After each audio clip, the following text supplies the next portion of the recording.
Assalamualaikum and a very good afternoon. Welcome to the second IEEE 5 Minutes Final Year Project Competition 2021. This competition is live streaming on IEEE Young Professional Malaysia's Facebook page and YouTube channel. To bless our event today, I would like to invite Mr. Muhammad Faizuddin Omar for the recitation of Doa. Please welcome. Thank you, Afi. Assalamualaikum warahmatullahi wabarakatuh. Umul Kitab Al-Fatihah.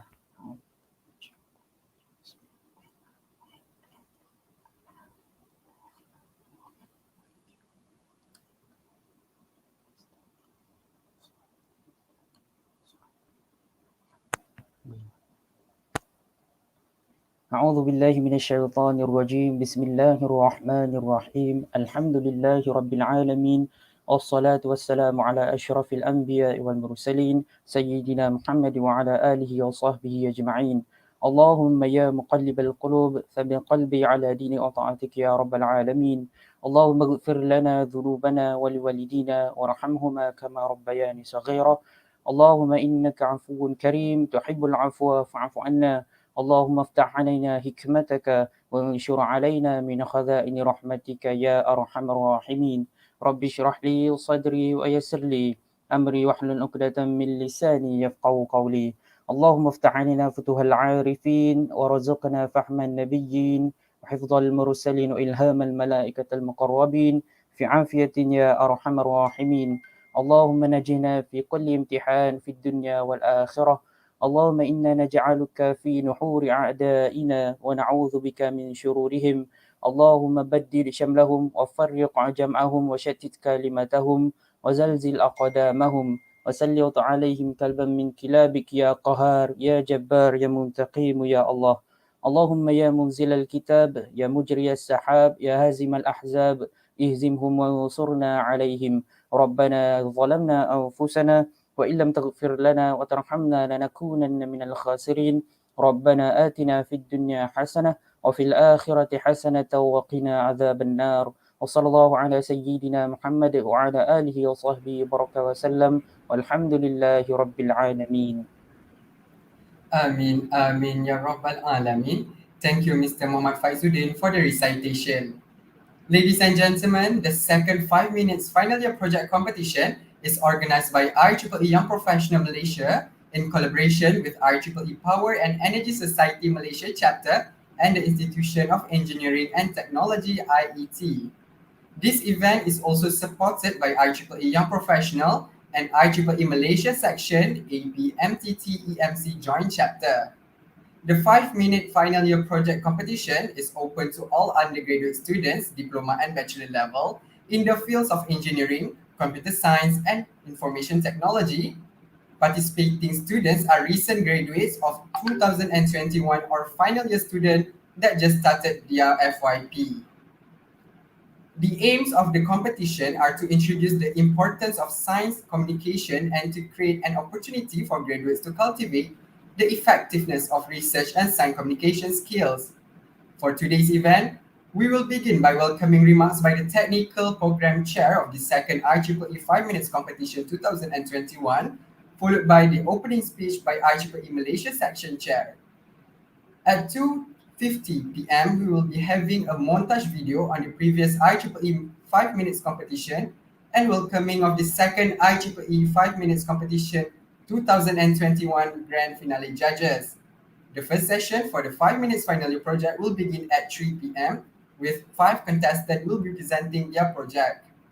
After all the 5 contestants finish their presentation, we will be having a short 5 minutes break and continue the second session at 3:45 p.m. The second session takes about 45 minutes approximately, with 7 contestants presenting their project, and we will having a 15 minute break afterwards. The last session for 5 minutes final year project begins at 4:45 p.m. with 4 contestants presenting their final year project. While waiting for the judges to decide the winners, we will having a sharing session at 5:15 p.m. by Dr. Evian Ling Ting Yang on what is IET. Moving on to the next agenda, whereby Dr. Nadia will talk about what is IEEE is all about at 5:25 p.m. And at 5:35 p.m., we will be hearing the comments by the second IEEE 5 Minutes Final Year Project Grand Finale Head of Judge, followed by the closing speech by the General Chair of the second IEEE 5 Minutes Final Year Project Competition 2021 at 5:45. At 5:55 p.m., the announcement of winners for today's competition will be announced, and it marks the end of today's event. Now, without further ado, let's invite Dr. Osman bin Ayub, the Technical Program Chair for the second IEEE 5 Minutes Final Year Project Competition 2021, to give his welcoming remarks. But before that, allow me to read his profile.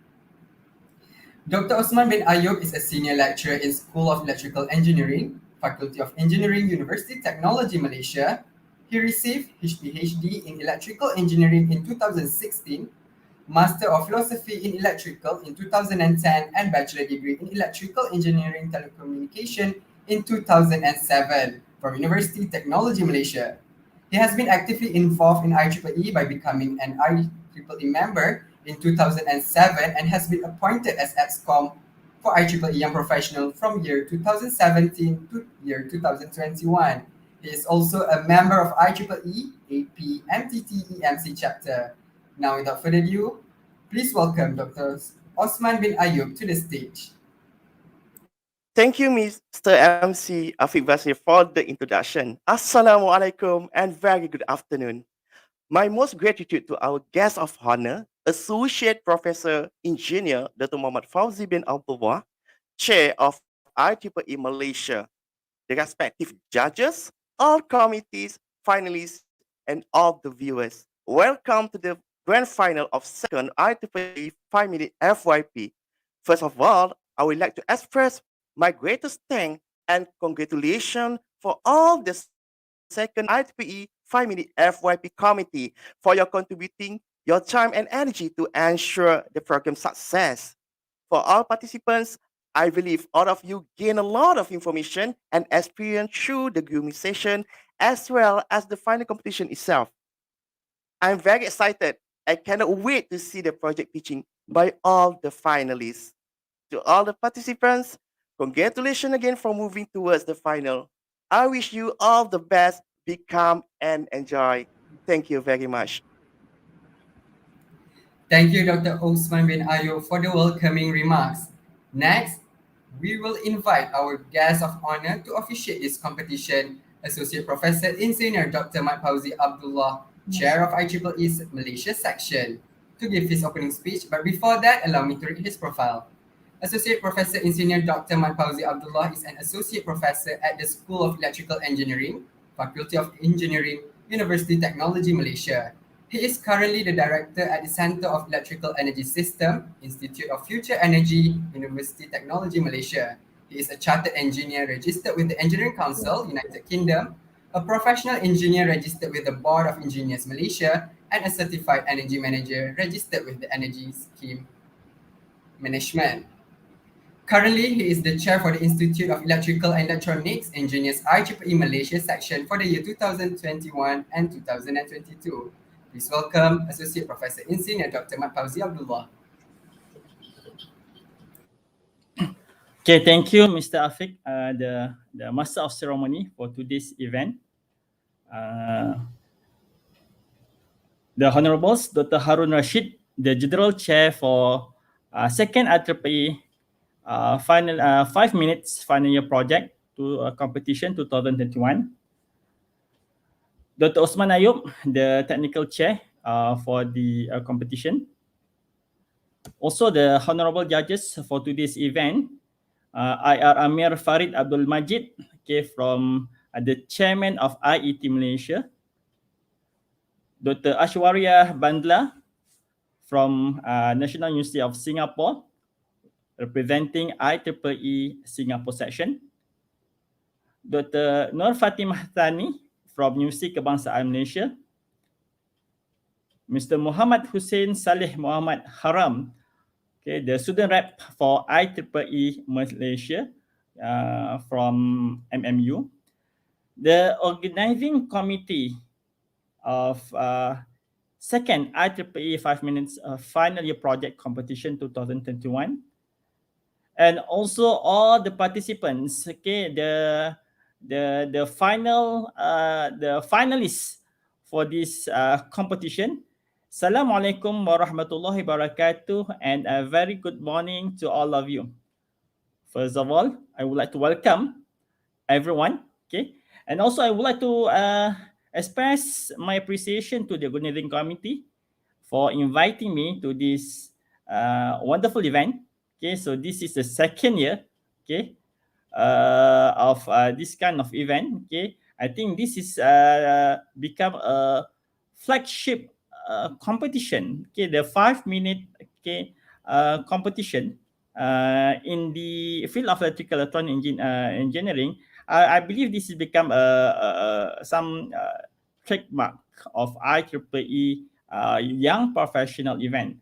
Again, I would like to congratulate to the organizing committee, okay, for organizing this event for the second year on, despite all the problem, okay, all the challenges that we face, okay, through this pandemic.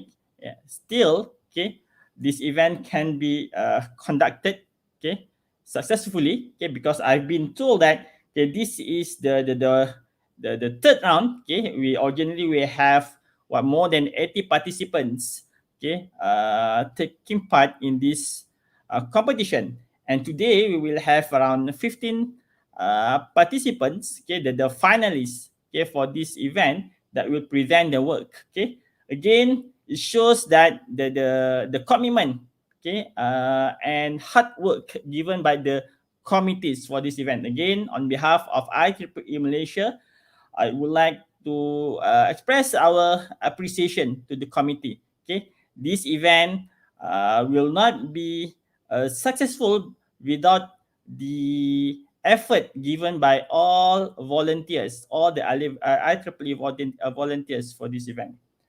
Also, I would like to express my appreciation to all our guest judges, okay, especially our IR Amir, okay, who is actually the chairman of IET, who is also the co-organizer for this event. Okay, thanks a lot, Engineer IR Amir, okay, for your time and energy to be with us today. Okay, because IR Amir is from industry. I know this is a very busy person. Also, weekend is a very valuable time for you. Okay, thank you. Thanks a lot for being with us.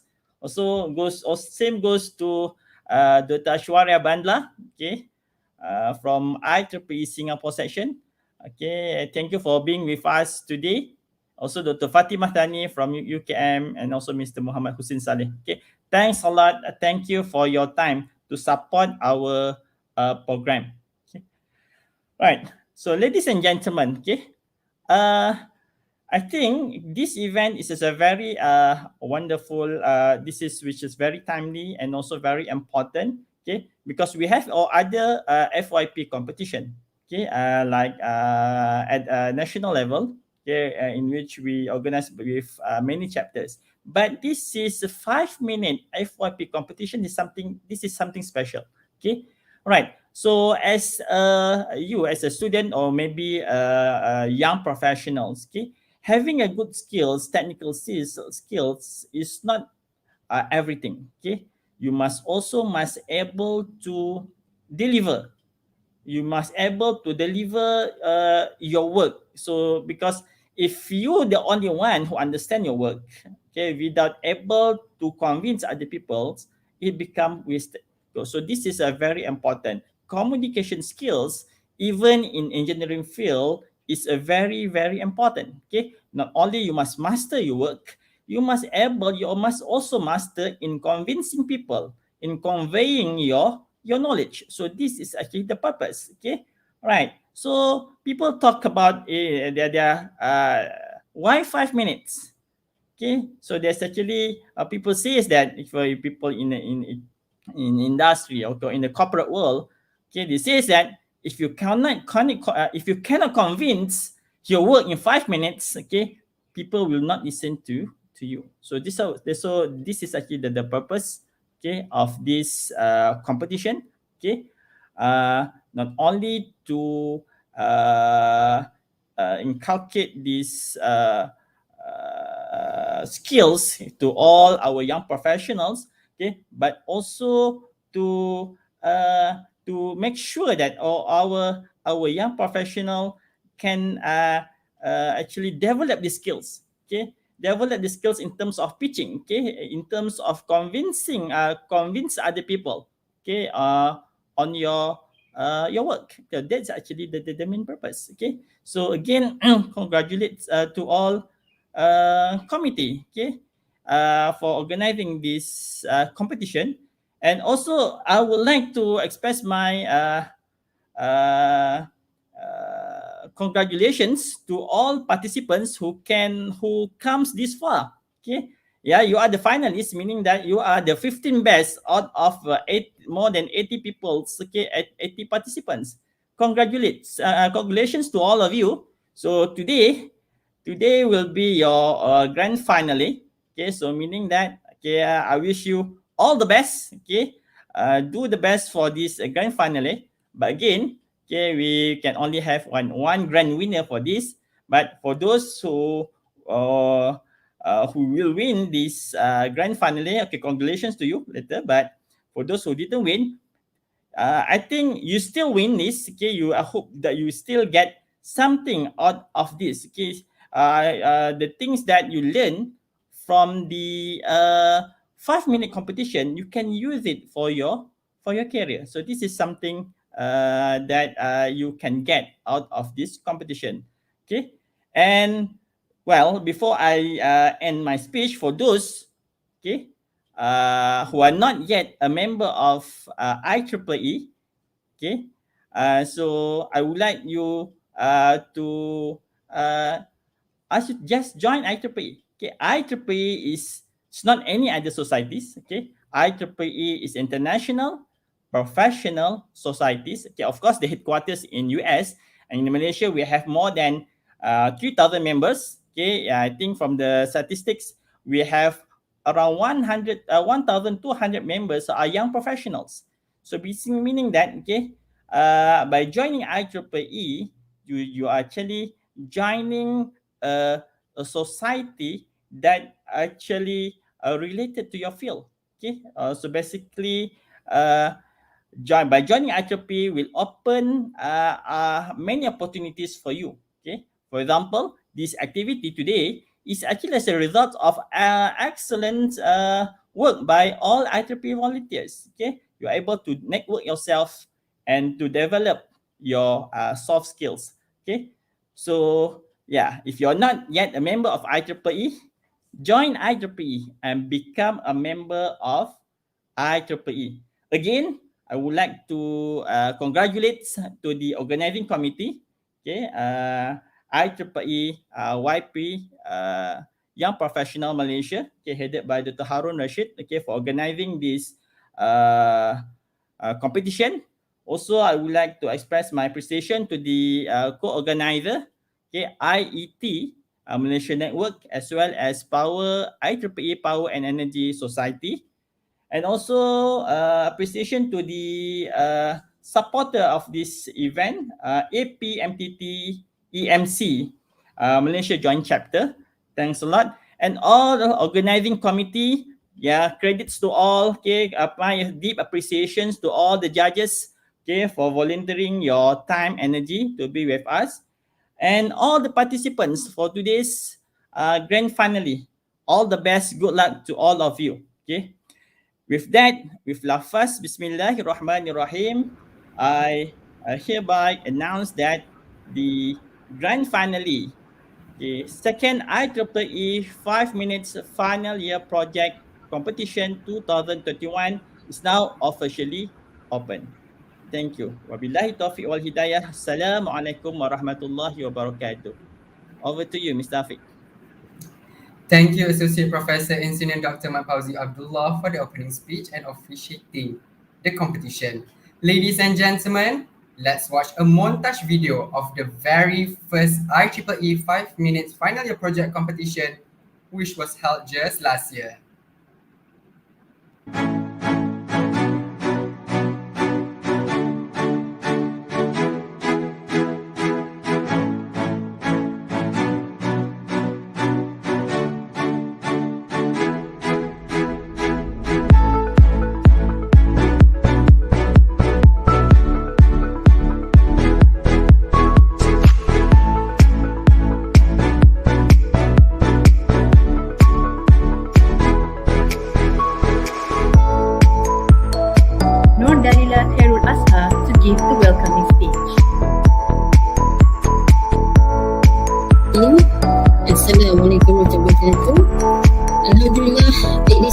pleasure to welcome all of you to the 2020 IEEE 5 minutes FYP competition.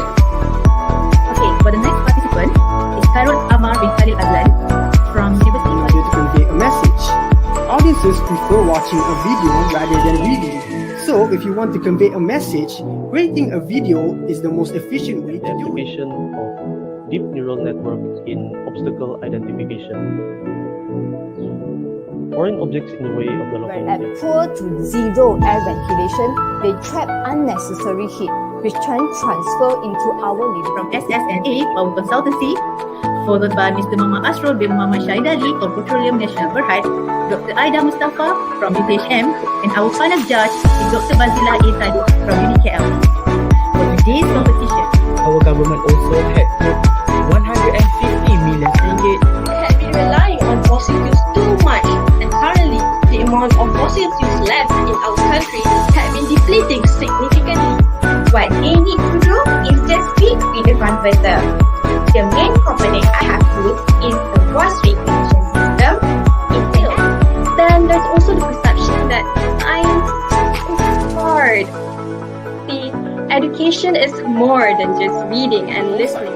When both surfaces detects even the slightest temperature difference that opposes the other, electrical power will be generated. We was able to apply the knowledge that has learned previously, scan images, and detect the disease. Plantation site, where the farmers can have a clear direction to travel and to harvest the fruits with the shortest distance. The suggested on a daily basis, whereby it directly leads for better wound care management conducted by government hospital even at the peak crowd. Highly sensitive to detect the small changes with simple and low-cost fabrication methods, as the sensors will be disposed of after use. Dr. Bachelor, Dr. Aida, Muhammad Asrul, myself, for just taking time to go through with yourselves on this, as well as we had our own discussion. And I would say from the results, just the feedback that came through was, I think when you look at presentations and approaches, something to guide would be to see it more from a practical approach versus being theoretical. And in terms of concepts and ideas. The first IEEE 5 minutes final year project competition 2020 goes to congratulations to all the winners. Congratulations to all the winners. Thank you for announcing the results. But at the front end, you might have seen our other committee members. So I would like to say thank you to all of them, and I would like to. ladies and gentlemen, with that, it marks the end of the first IEEE 5-minute final year project competition 2020.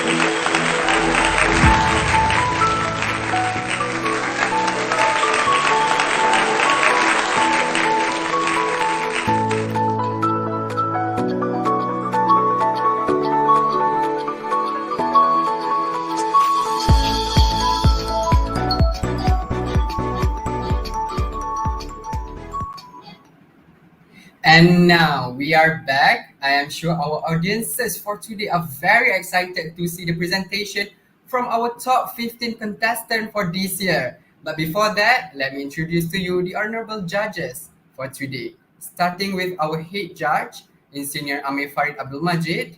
Engineer Amir Farid Abdul Majid is the lead diagnostic engineer for Turbo Machinery Solutions Service at Baker Hughes General Electric. Previously, he had worked with Alstrom Power as a control commissioning engineer for power generation plants and GE Oil and Gas as a control instrumentation field service engineer with projects in Europe, Middle East, and Asia. Aside from his colorful career, Engineer Amir Farid is also the chairman of the Institution of Engineering and Technology IET Malaysia Local Network. Our second judge, Dr. Ashwara Bandla. Dr. Ashwara Bandla is a principal investigator, head of Translational Core, and senior research fellow at the National University of Singapore and a research affiliate, National University Cancer Institute Singapore. She represented NUS in the Global Young Scientist Summit 2018, a multidisciplinary platform for conversation of science and research, technology, innovation, and society, and solutions to global challenges. Dr. Bandla was recently featured in the inaugural Singapore's Top 100 Women in Tech List 2020, which celebrates women who have made significant contribution to tech in Singapore and for their ability to influence, inspire, and impact on community and industry. Also joining the panel of judges is Dr. Nur Fatimah Muhammad Tani. Dr. Nur Fatimah Muhammad Tani is a senior lecturer at Faculty of Science and Technology, University Kebangsaan Malaysia. Her research interest is on food engineering and high pressure processing. She won 2019 3MT national level in engineering category and has represented Malaysia and UPM to the Asia Pacific level held at Queensland University, Brisbane, Australia. She also won the Best Presenter at 2018 International Conference of Agriculture and Food Engineering and 3MT at 2018 International Conference on Biomass, Environment, Food, Energy, Water and Access. And last but not least, our fourth judge is Mr. Muhammad Hussein.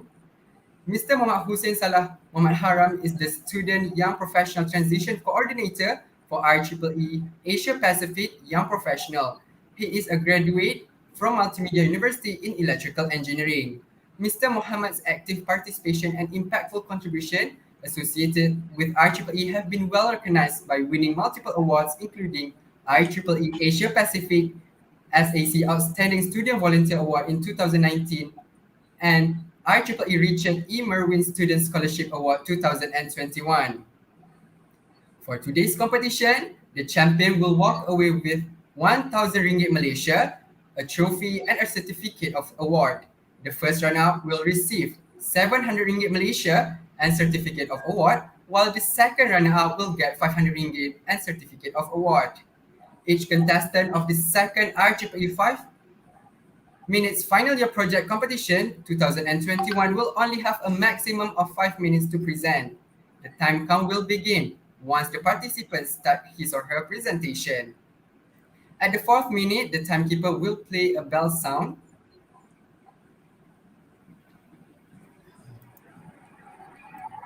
Sorry.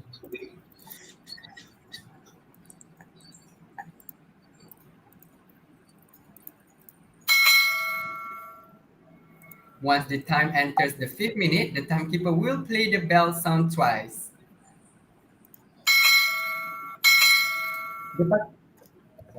The participant will need to stop immediately. Any work after the 5th minute reminder limit will disqualify the participant automatically.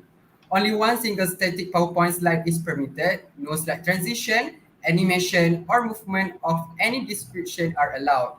Also, no additional electronic media or additional props are permitted, and the presentation needs to be presented in spoken words.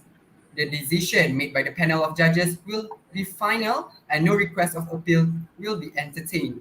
Ladies and gentlemen, without further ado, let's start this competition with our very first contestant for today, Zahidah binti Muhammad Abdul Raushid from University Saint Islam Malaysia. Her supervisor is Dr. Nur Hidayat binti Azman. Please welcome Zahidah binti Muhammad Abdul Raushid. Do you struggle with online learning? Are you having difficulties in keeping up? Do you ever feel like giving up? Today I'm going to talk about my quest in analyzing user opinions on online courses using artificial intelligence. Ever since the COVID-19 outbreak in 2020, online courses are gaining more recognition due to their flexibility and accessibility, especially the massive open online courses. I'm sure most of you have heard of Coursera, Udemy, and Udacity.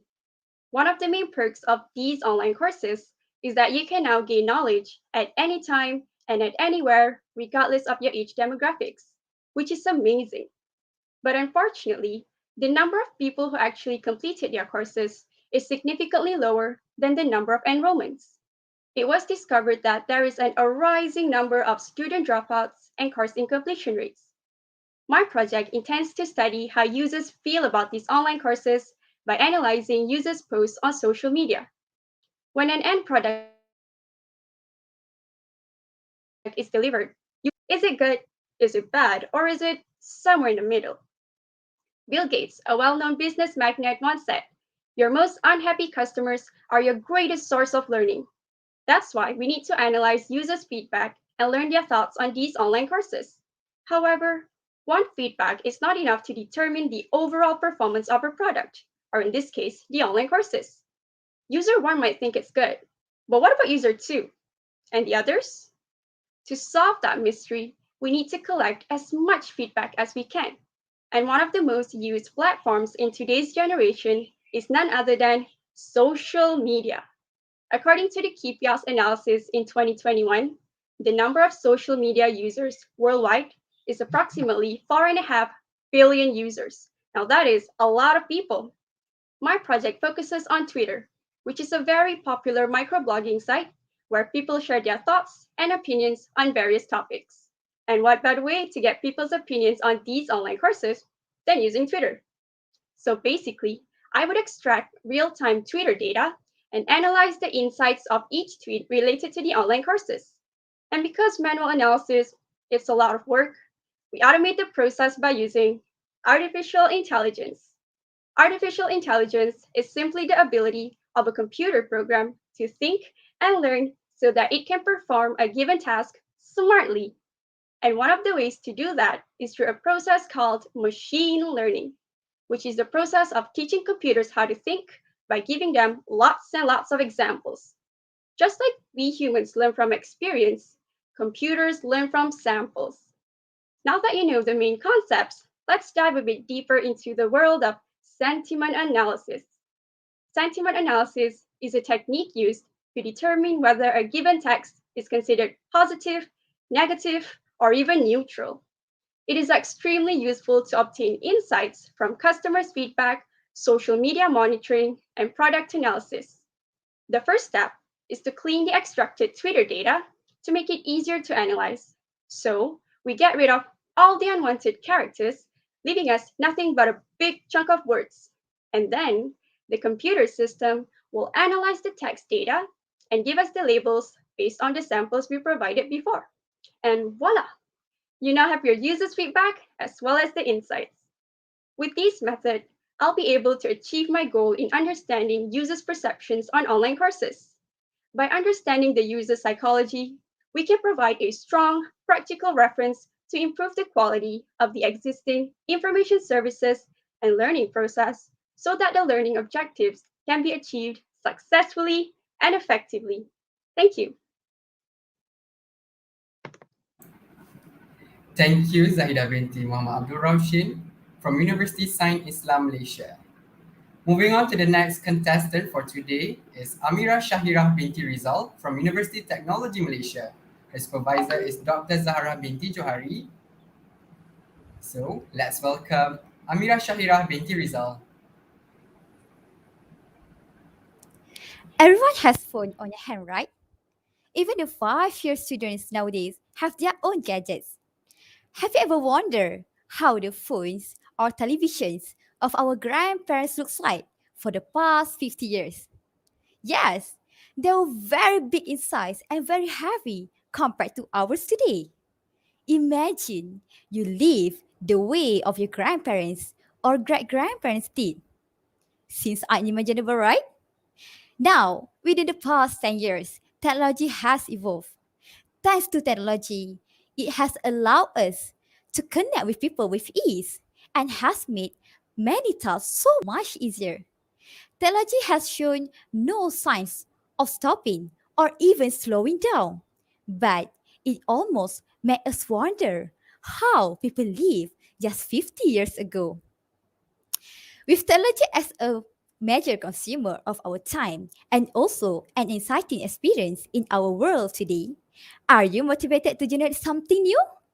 So, over the year, as what we can see, our gadgets, our computers, televisions, and many devices today are become smaller, lighter, also become more easier and very convenient to bring everywhere. Have you ever wondered how this could be happen? This is because of the chips is getting smaller. When the chip is getting smaller, the component inside the chip becomes small too. So, what is the component inside the chips? Yes, one of them is the transistors. Nowadays, there were billions and maybe trillions of transistors have been designed into a chip. To have this much of transistor, we need to make the transistor become smaller and even smaller. So, are you ready to know more about this? My research is to investigate the properties of nanomaterial called medicine. Ladies and gentlemen, let me share with you.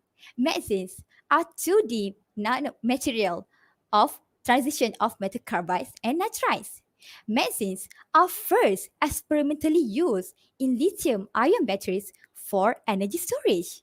Medicines also have high electrical conductivity and mechanical properties of transition metacarbide and nitrides. Also, efficient in absorption of electromagnetic wave. In my research, I aim to achieve high performance of transistor at smaller dimension. You know what? We can modify the properties of resin by mixing with other materials. In this research, I will design the structure of resin and change its size into a few dimensions. The modification of electronic properties is expected to affect the energy band gap, density of state, and transmission spectrum. Ultimately, we will observe the current conduction, which is one of the figure of merit in transistor performance. Is it become more better on the electrical conductivity? Or maybe something worse appear? Hopefully no, since a lot of research had been done on it, and what we found is only the great materials. Now, what is so special about nanomaterial? Nanomaterial are special for several reasons, but for one in particular is their size.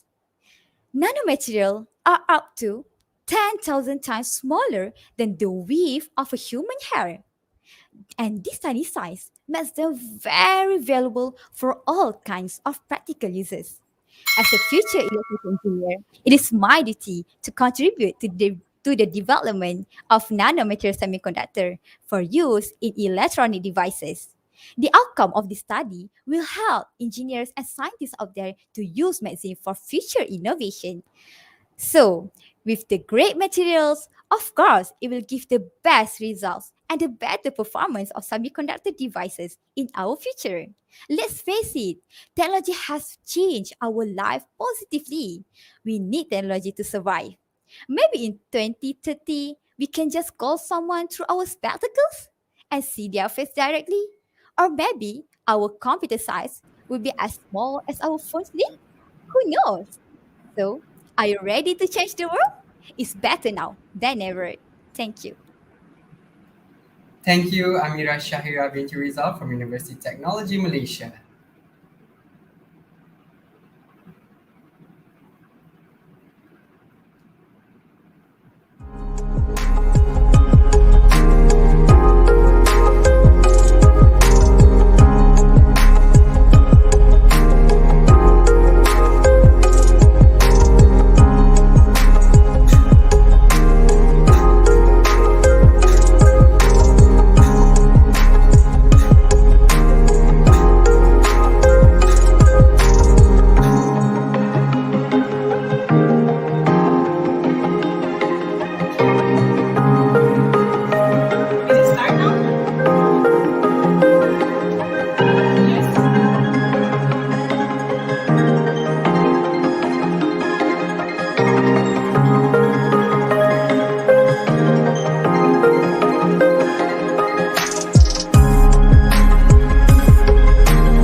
Moving on to our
Moving on to our next contestant for today is Huwaida Hasri from University Malaysia.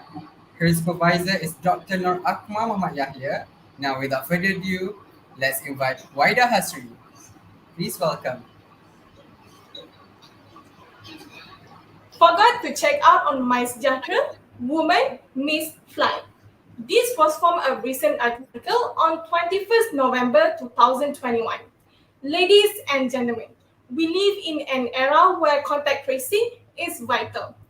A video posted by a user named Era Zahara gave a detail on how her parents were forced to miss their family vacation after her mother had forgotten to check out of a premise on her MySejahtera. As they entered the airport, her mother's MySejahtera displayed a red status. She had apparently forgotten to check out on MySejahtera for almost 2 weeks and was issued with home surveillance order after having been in contact with someone who had contracted COVID-19 at the place she had visited. Dear audience, as we approach the endemic phase, we must not neglect the importance of contact tracing. Contact tracing is done mostly via the MySejahtera app, and the process includes checking in and checking out on MySejahtera. As I mentioned before, failure to check out on MySejahtera can lead to dire consequences. Ladies and gentlemen, the iBeacon technology is here to solve your problem. So let the iBeacon do your work. But what is iBeacon technology? The iBeacon technology can be broken down into 3 parts: the software, the bridge, and the hardware. So let's start with the software. The iBeacon technology can be used by any type of software application installed in our smartphone, and this can either be from an Android operating system or the iPhone operating system, the iOS. Next, we have the bridge, which is the iBeacon protocol that lets the software application to communicate with the hardware. And the hardware used in this technology is a beacon. A beacon is a stone-like device which can transmit Bluetooth Low Energy, or also known as BLE.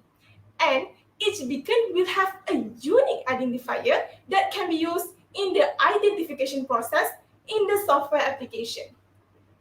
In other words, the software application installed in our smartphone utilizes the iBeacon protocol to receive the Bluetooth Low Energy transmission from any beacon which carries the unique identifier, the ID. Thus, once the application receives the ID, the cloud server will verify the ID and recognizes the beacon's area instantly. As good as it sounds, this technology can be embedded into the MySejahtera app. With this, the user only requires to enable their Bluetooth on their smartphone, and the beacon will do the job for you. In fact, the beacons will be placed all over the premise within the range between 10 and 30 meters. So, when a user steps into a radius of a beacon, he or she will be automatically checked in. Consequently, when a user exits a radius of a beacon, he or she will be automatically checked out. In addition to that, this iBeacon technology can also be used for navigating purposes, advertising purposes, and also interactive learning. To put this into perspective, this iBeacon technology can be expanded into indoor navigation, which has been a limitation for GPS technology. Whereas for advertisement and learning, this technology will remove the need to scan for QR code to access a website. Ladies and gentlemen, this iBeacon technology simplifies the current processes by automating the manual steps of the existing processes, such as scanning for QR code and checking out on MySejahtera. Therefore, I would say that this technology is the future of the world of automation. To sum things up, I would like to say one more time. Let the iBeacon do your work. Thank you. Thank you, Huaida Hasrul from University Malaysia for the presentation.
And now we are back, moving on to the next contestant for our two-day competition, Irdina binti Muhammad Nordin from University Kuala Lumpur.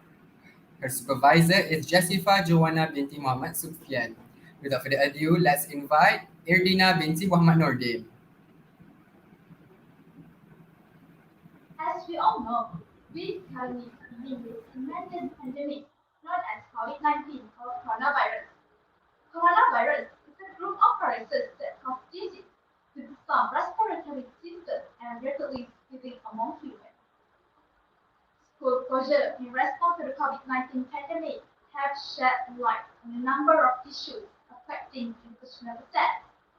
COVID-19 is on the rise, causing a large number of children, adults, and youth to be unable to attend school and colleges. Additionally, school closure may have an impact on students as a result of unexpected pandemic. In teacher and student communication, resulting in poor performance, according to Bridge 2020, in order to avoid a strain during this pandemic season, schools and colleges are shifting towards educational technology. Hence, I'm the dean of the Muhammad Nordin from University Kuala Lumpur City Campus indicates my final project to find a solution. What I have developed is the digital learning platform for nutrition topics, and I present to you my end-to-end digital learning. It is a new digital learning based on latest information technology. However, the purpose of the project is to provide a quick delivery of lessons. As compared to traditional classroom teaching methods, this mode has relatively quick delivery cycles. Digital learning applications can also increase student productivity for nutrition topics. It also provides information so that they can relate nutrition knowledge in their daily life. Through digital learning focuses on nutrition topics in Form 2 science subject, where it provides three main modules, which are lecture note, lab experiment, and quiz. For lecture note, it covers order of food, balanced diet, human digestive system, and process of food transportation. Meanwhile, for the quiz, it has 15 questions and no limitation time to answer. It makes it easier for students to answer and allowing them to test their knowledge with a variety of questions. Aside from that, it also provides a scoreboard with top 3 achievers who receive the highest marks on the quiz section. It is undeniable that it can assist teachers in tracking student progress from time to time. Furthermore, it also provides virtual labs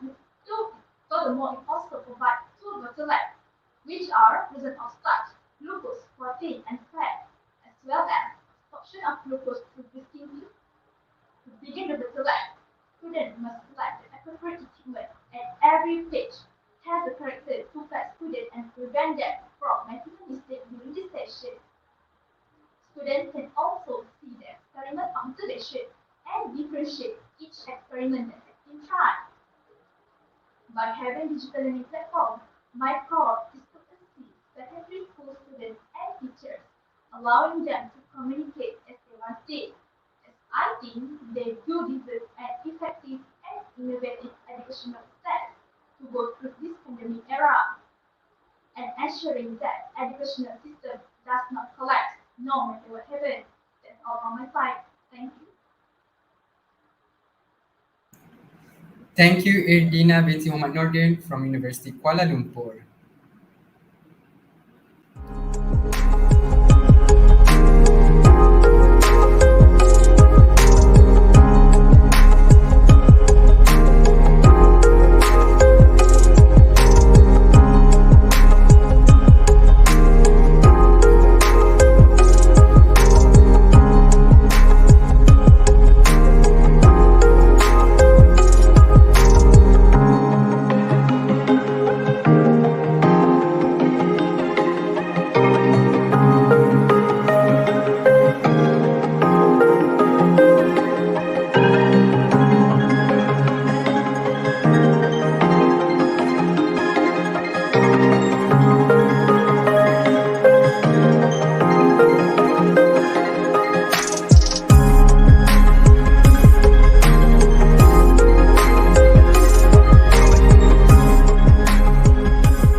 Hi everyone, moving on to our next contestant for today is Lee Wei Wen from University Technical Malaysia Malacca, and her supervisor is Atika binti Razi.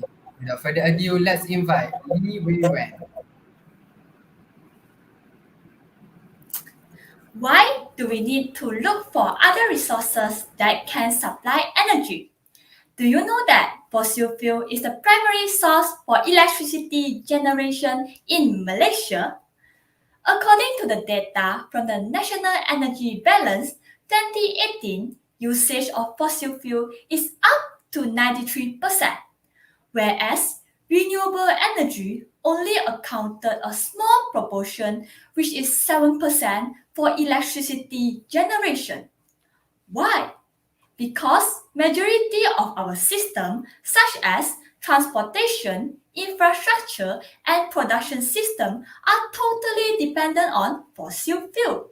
However, fossil fuel is not sustainable energy, and burning of fossil fuel lead to environment problems such as climate change, global warming, and air pollution. As a young person with hopefully a long future lifetime ahead, the picture painted with climate change was really concerning. So, how should we reduce the usage of fossil fuel and lead to a sustainable lifestyle? Malaysia is a country near the equator and has sunshine all year round. So I have got completely hooked on solar technology because it only takes sunlight, which is free and available, and turn that energy into electricity. Here, I would like to propose a system that can save money, efficient, and eco-friendly, which is called the off-grid photovoltaic system, or in short, OGPV system. This system converts solar light into electricity independently without relying on electricity grid or fuel. To reduce the consumption of non-renewable energy, here I would like to explain how my system works. My project basically consists of solar module, DC-DC boost converter, MPPT, and battery. First and foremost, solar modules are used to collect and convert the sunlight into electricity. Then, the voltage generated from the solar module will flow through the boost converter, and the boost converter step up to the desired voltage. As we know, sunlight is inconsistent. Some areas are sunny and some are cloudy. This will influence the irradiance level. So, the maximum power point tracking MPPT is applied to extract the maximum power generated from the solar panel produced by each irradiance level. But how do we get energy during raining season and night time? Don't worry, we have a battery as backup to store and supply energy. One of the applications which is able to integrate my OGPV system is indoor farming. For instance, indoor farming operation involve an artificial lighting for photosynthesis, a water pumping system for water circulation, and a ventilation system to maintain airflow in the indoor farm. As shown in the slide, the DC motor, LED light bar, and fan are used to represent the indoor farm operation for the research. By using this OGPV system, the size of the battery and the maintenance fees of the battery for every 2 years can be reduced. For example, instead of using a 24-volt battery, only use a 12-volt battery. The sun is still available for everyone. By integrating the OGPV system on the place where we need it, here is where our abolition of fossil fuel will be announced one day. I believe in solar democracy, solar energy for everyone, everywhere. We started a new life with this OGPV system and make our country greener. Thank you. Thank you, Lee Wei Wen from University Technical Malaysia, Malacca.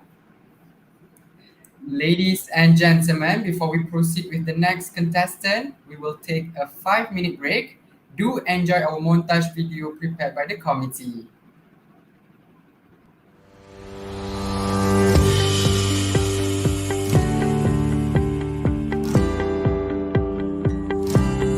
This summit is broadcasted live on IEEE Young Professional YouTube channel and Facebook platform.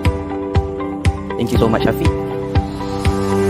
Assalamualaikum warahmatullahi wabarakatuh. Kemudian kita Al-Fatihah. This is a 2-day summit which includes talks, forums, and panel discussions to address of students and young professionals. Here's the opportunity of giving identity to improve your learning. Recently, the largest hub in IEEE status for 1,600 students. Now let's start this productive work.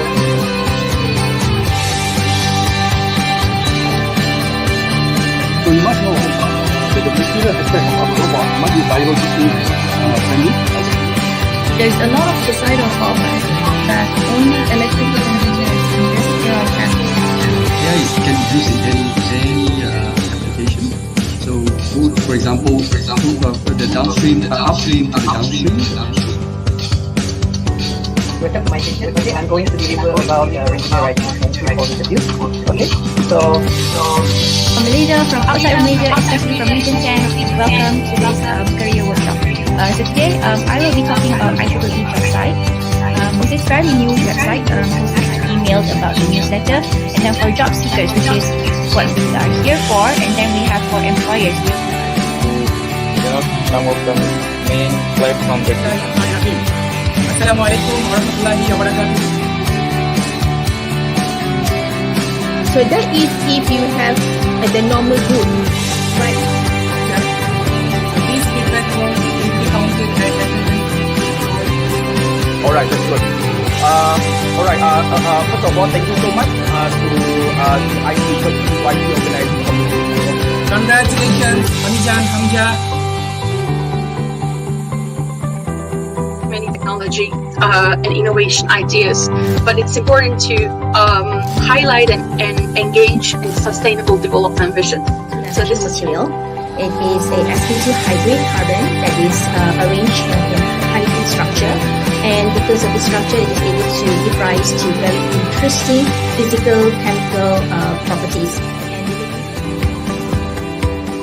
So if you are researchers, you are not into the commercialization yet, so this is where you can share about your passionate story about your research, and then we try to bridge you with the right partners for you to go to the next level. Alright, Yeah, so I think being a entrepreneur or being an entrepreneur, one thing that we need to have is we have to be very clear goal what we are going to get at the end of the day, and a resilient where we need to be able to stand at our feet as soon as we fall. Being a resilient is very important as an entrepreneur. So, interestingly, that you have been emailing since yesterday, we received 1,500 plus registrations from all over the world, which is the channel that I have mentioned to you. If you have any comments or any of the program that you are looking forward for us to organize for you, which can help you, which can benefit you. So, we are always welcoming the suggestions. Thank you very much. Stay safe, stay blessed, and I will hand over the session back to you.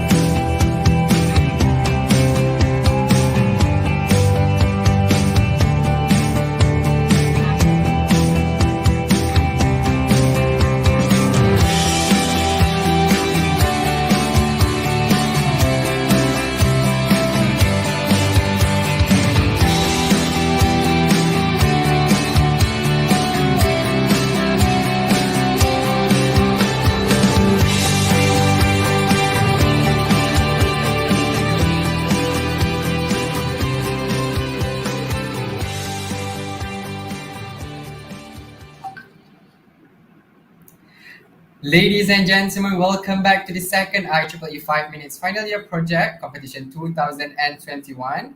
This competition is live streaming in IEEE Young Professional YouTube channel and Facebook page. So let's move on to the sixth contestant for today's competition. Our sixth contestant for today is Lau Wei Shen from University of Malaya. His supervisor is Associate Professor in Senior Dr. Ang Bi Chin. Without further ado, let's invite Lo Wei Shen. Good day, everyone. I'm Lau Wei Shen from the University Malaya. Today, I'm going to share my final year research project to all of you, which is the electrospinning of the cellulose acetate. Sounds unfamiliar or don't have any idea about it? No worries. I'm going to explain them using simple terms in just 5 minutes. First of all, spinning. What is spinning? I believe you all know spinning a yarn. Spinning the yarn using hands or machines.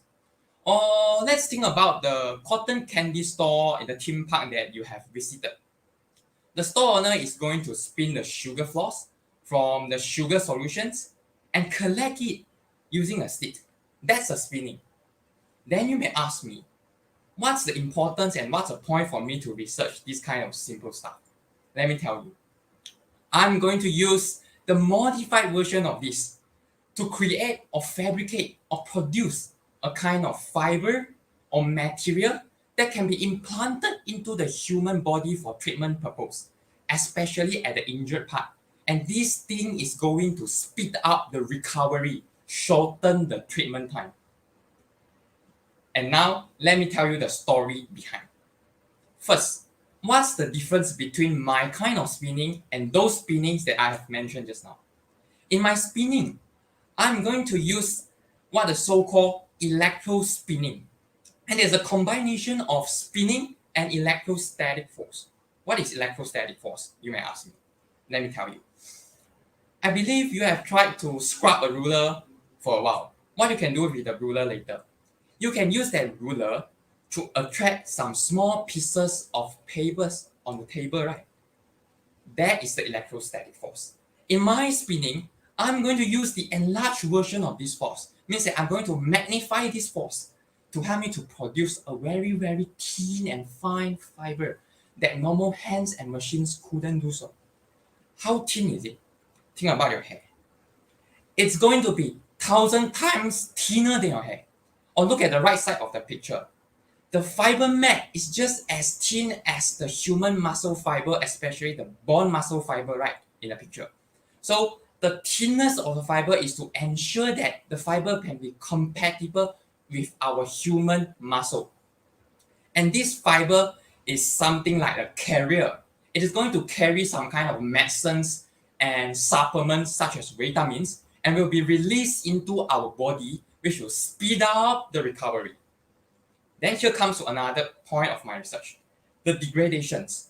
You may not want something artificial or man-made to stay in your body for such a long time, right? You will wish you better get rid of it as soon as you get recovered, right? So based on the research, the cellulose acetate, as mentioned in the topic, provide us the solution from the research. Those researchers have mentioned that those fibers made from cellulose acetates is going to degrade, or simply say, disappear gradually in our body once it starts to release those kind of vitamins or medicine that I have mentioned just now. Or in the simpler terms, the fiber is going to disappear from our body and the injured part is going to be recovered. My research is going to prove that whether this is correct or wrong. If I prove it is correct, this means that we are able to use this kind of material. I mean, going to help a lot of patients, help a lot of doctors to ensure that those who are getting injured will get recovered as soon as possible. Therefore, my research is not just for my study. My research is for you, for me, and for all of us. Therefore, let's look forward to the result of my research. That's all from me. Thank you, goodbye, and have a nice day. Thank you, Lau Wei Shen from University of Malaya for the presentation.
Welcome back. Moving on to the next contestant for today's competition is Muhammad Aizat bin Muhammad Mukhtar from University Technology Malaysia. His supervisor is Dr. Roshafima Rasid Ali. Without further ado, let's invite Muhammad Aizat bin Muhammad Mukhtar.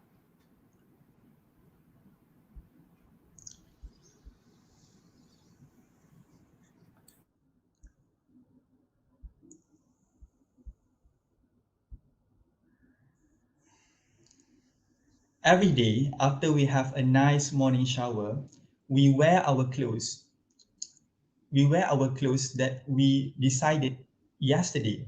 So one may wear a black suit to attend an online meeting, or a simple plain white t-shirt to go to the park with family and friends. Interestingly, our commercial clothes that we are wearing right now has a long history back to the 18th century, where the commercial clothes are booming with the textile industry for the various colors, types, and design until now. During the process of dyeing our clothes in the textile industry, the process are called dyeing process. Interestingly and surprisingly, there are about 100,000 types of dyes being produced annually in a year.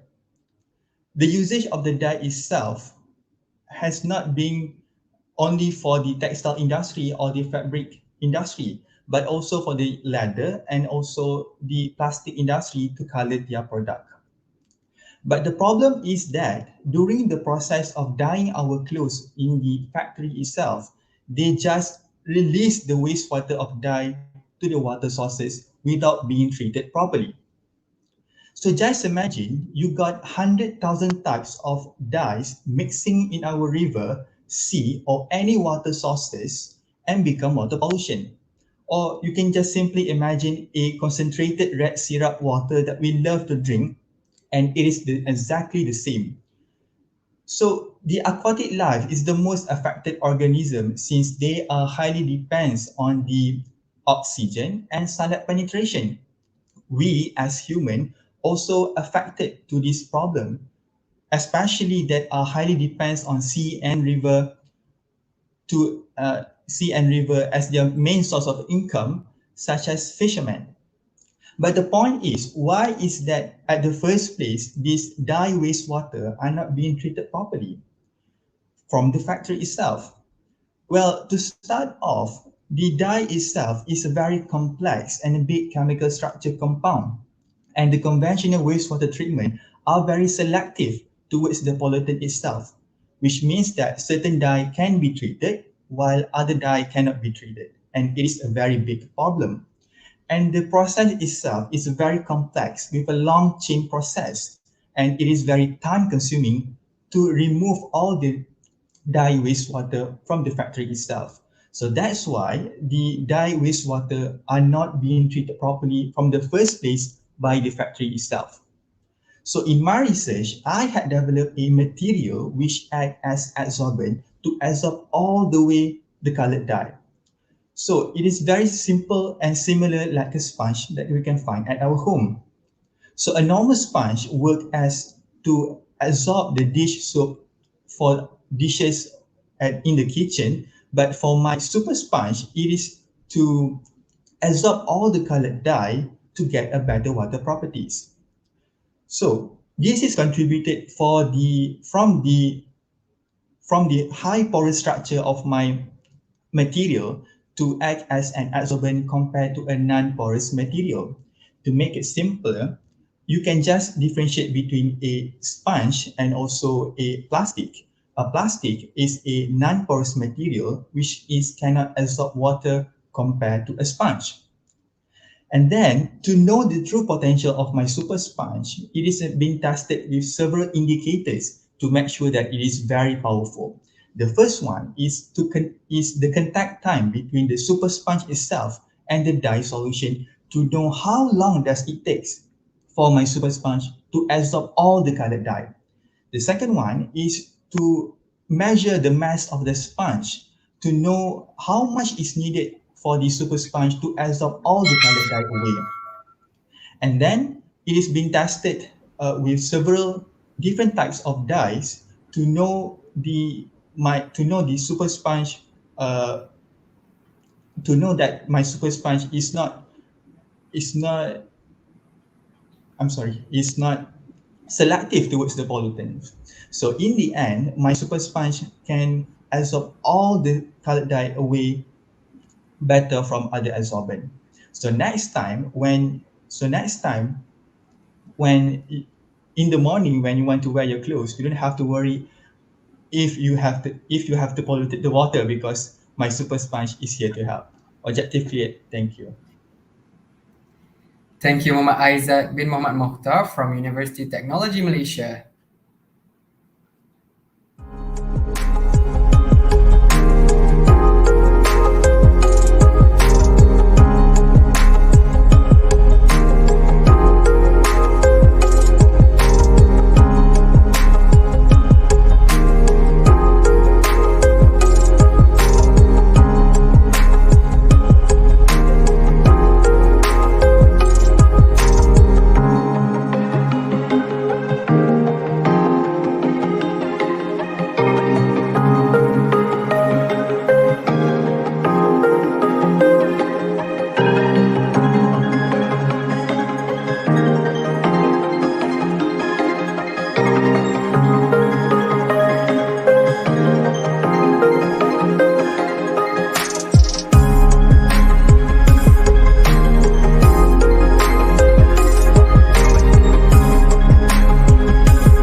Hi everyone, moving on to our next contestant for today's competition is Muhammad Daniel bin Nur Azlan from University Tenaga Nasional. His supervisor is Miss Ida Suzana binti Hussein. Without further ado, let's invite Muhammad Daniel bin Nur Azlan. In today's era, I believe every citizen owns at least one car at home. Cars are the most popular means of transportation that brings a person from one point to another safely. However, problem associated with cars is when parents fail to give attention, particularly to their children sitting at the back seat. To begin my presentation, let me ask you one question.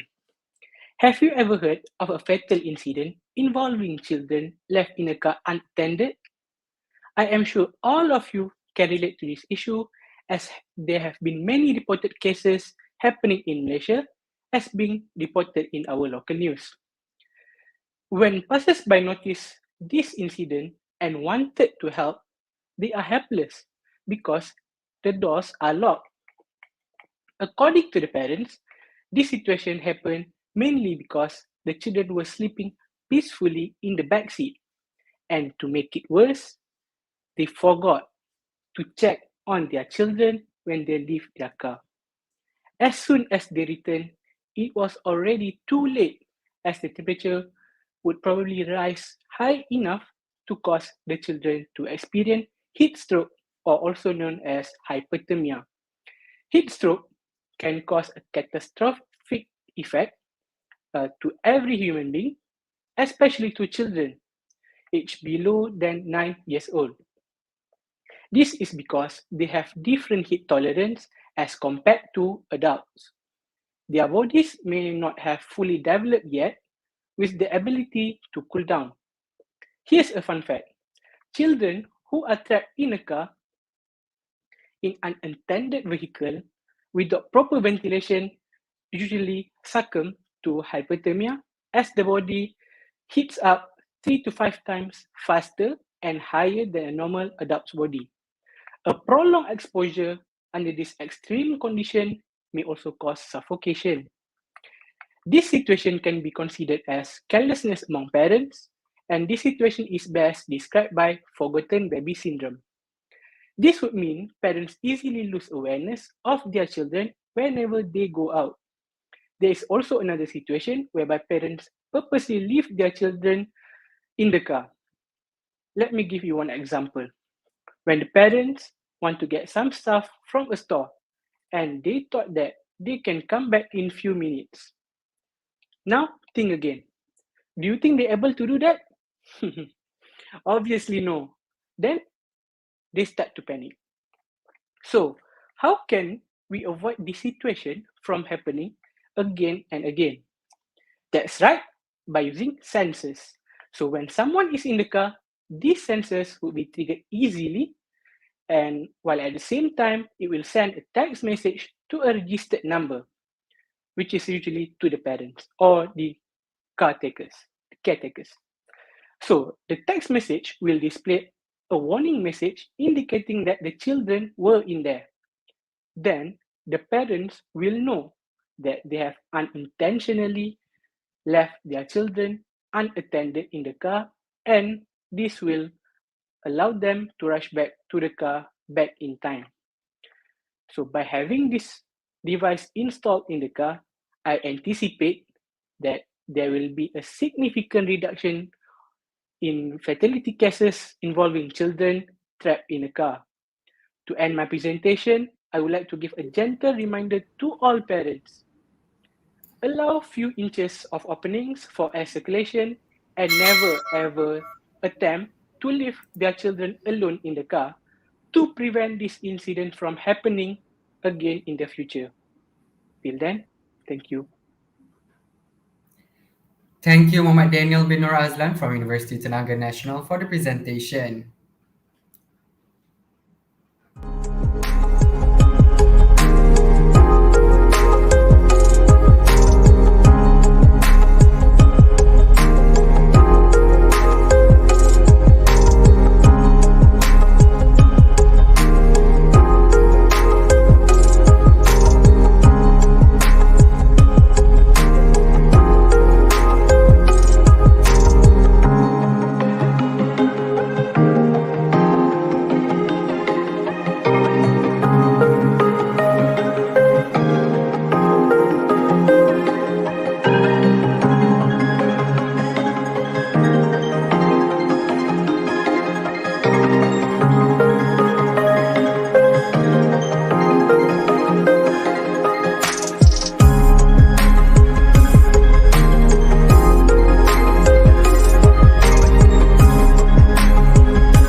Moving on to our next contestant for the second session is Muhammad Haris bin Azizan from University Tun Hussein On Malaysia.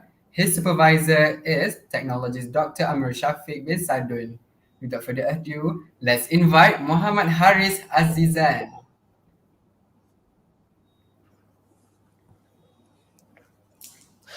Assalamualaikum warahmatullahi wabarakatuh. My name is Muhammad Haris bin Azizan from University Tun Hussein on Malaysia. As the best vocalist in Festival Seni UTHM 2019, I know that singing in the right pitch is one of the most important things to master. Singing in the wrong pitch, however, is unpleasant to hear, and that will be a very miserable mistake, especially if singing has become part of someone's life or even someone's career.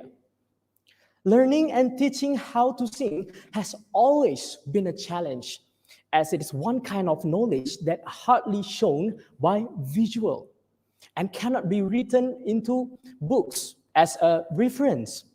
It's true, we cannot see how high our voice can go and how low can we produce our voice. That is one of the reasons why singing lessons usually requires a personal trainer to monitor their students, just to ensure that their students get the idea of singing in the right pitch. Learning and teaching singing needs someone with good listening capabilities, but not everyone has the ability to compare the pitch of a sound and produce the pitch they are supposed to produce by their vocal cord.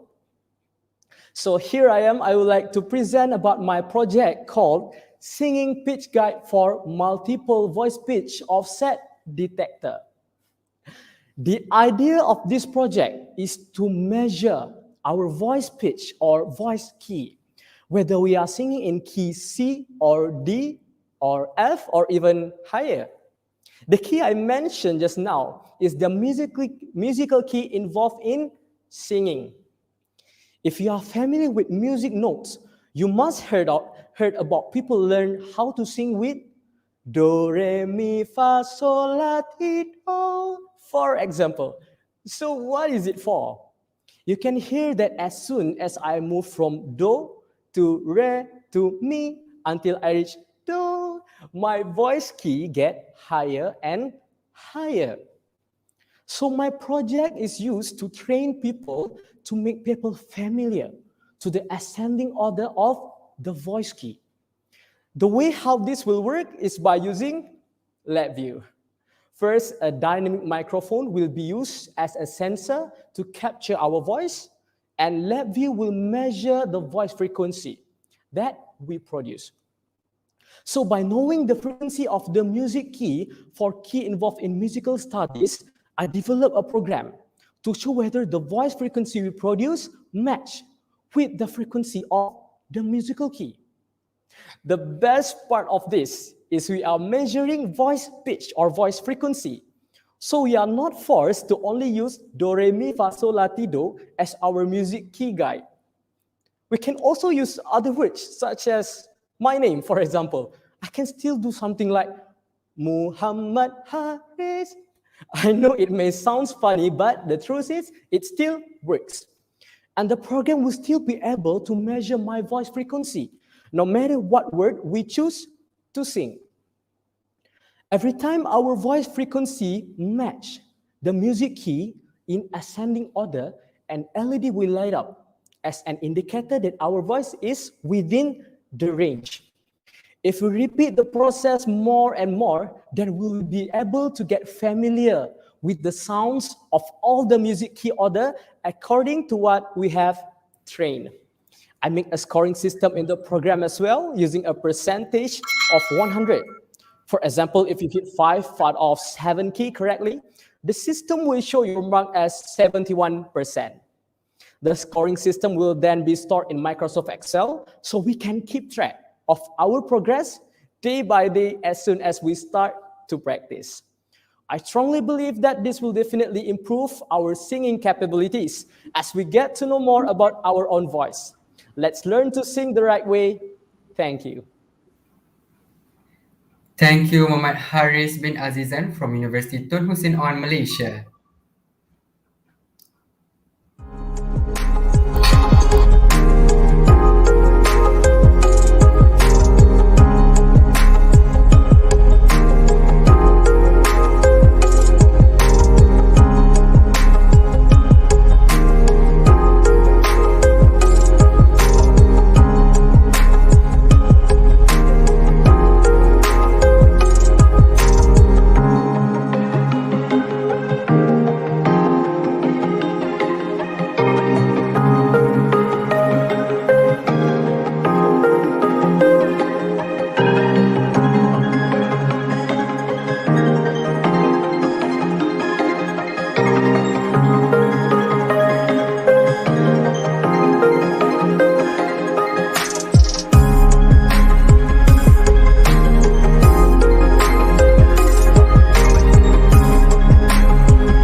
Welcome back, everyone.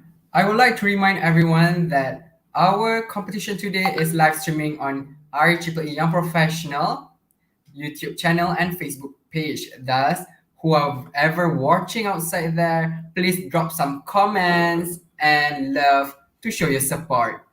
Okay, moving on to our next contestant for today is Nurul Hafiza binti Muhammad Fauzi from University Kuala Lumpur, and her supervisor is Wan Shazlina binti Wan Ismail. Without further ado, let's invite Nurul Hafiza binti Muhammad Fauzi. The ability to speak in more than two languages or multilingualism is a very common trait in a multiracial country like Malaysia. This ability is considered highly advantageous as a language can be a bridge to connect different cultures. According to Summer Institute of Linguistics (SIL International), there are 7,139 languages spoken worldwide as of the year 2021. Now, I have a question for you. How many languages do you speak? As a Malaysian, I can speak fluently in Bahasa Malaysia and English. Currently, I am learning the Mandarin Chinese language, which is listed as the second most spoken language with 1.12 billion native speakers in 2021. Do you ever wonder why is it common among Malaysian employers to list down Mandarin speakers as part of the job requirements? It is because having an employee that is fluent in the language is beneficial if the company aims to venture the huge market in China. To learn the Mandarin language, the student needs to memorize a lot of Chinese characters, the right pronunciation, and the meaning of the basic phrases. So, what is the method of learning the Mandarin language?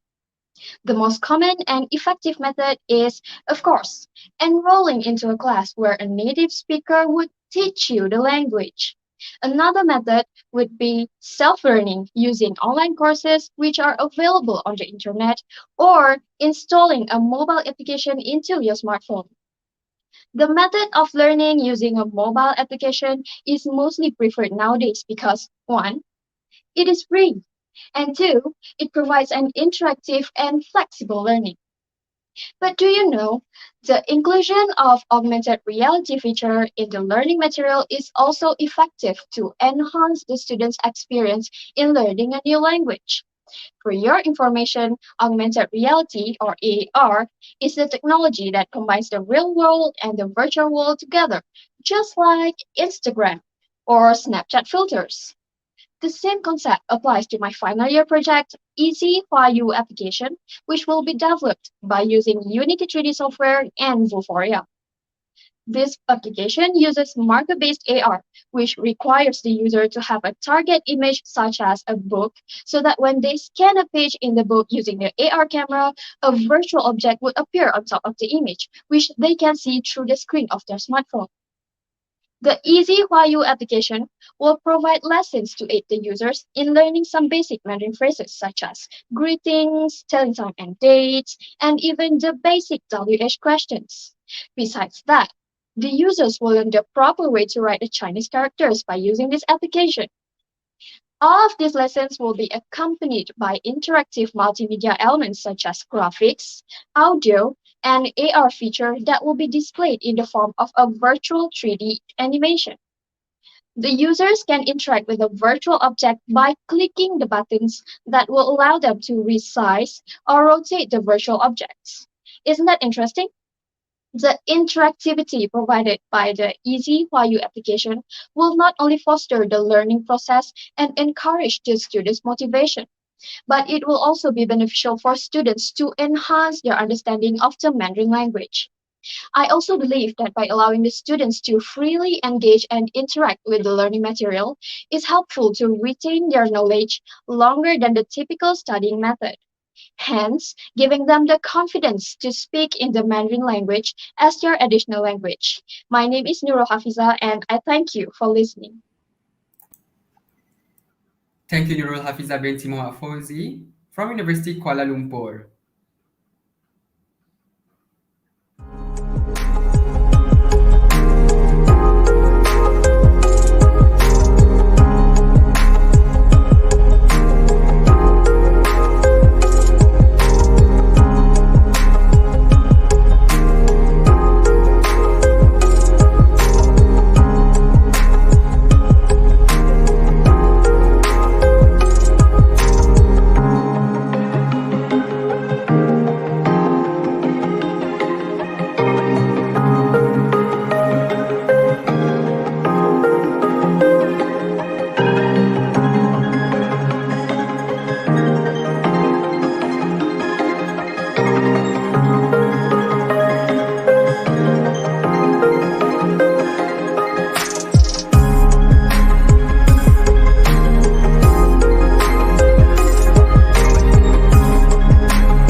The next contestant for today's second session is Nurul Hidayani binti Harman from University Technology Mara Shah Alam campus, and her supervisor is Norisham binti Ibrahim. Without further ado, let's invite Nurul Hidayani binti Harman.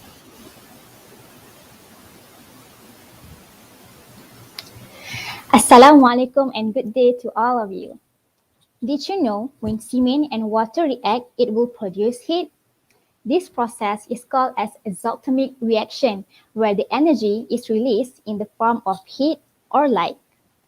The heat produced by the concrete during curing is called as heat of hydration. The exothermic reaction resulting from the cement hydration will produce the temperature gradient that eventually generate thermal stresses in concrete. How does this process become a problem? Since the interior region of the concrete stays hot and the surface is under influence of ambient temperature and wind, the hot region tends to expand and the outer region tends to shrink. These uneven thermal volume changes in massive concrete structure will lead to tensile stress concentration because of external restraint. In other words, the cracking in the concrete will occur. For normal-sized concrete, the heat of hydration is not a problem at all.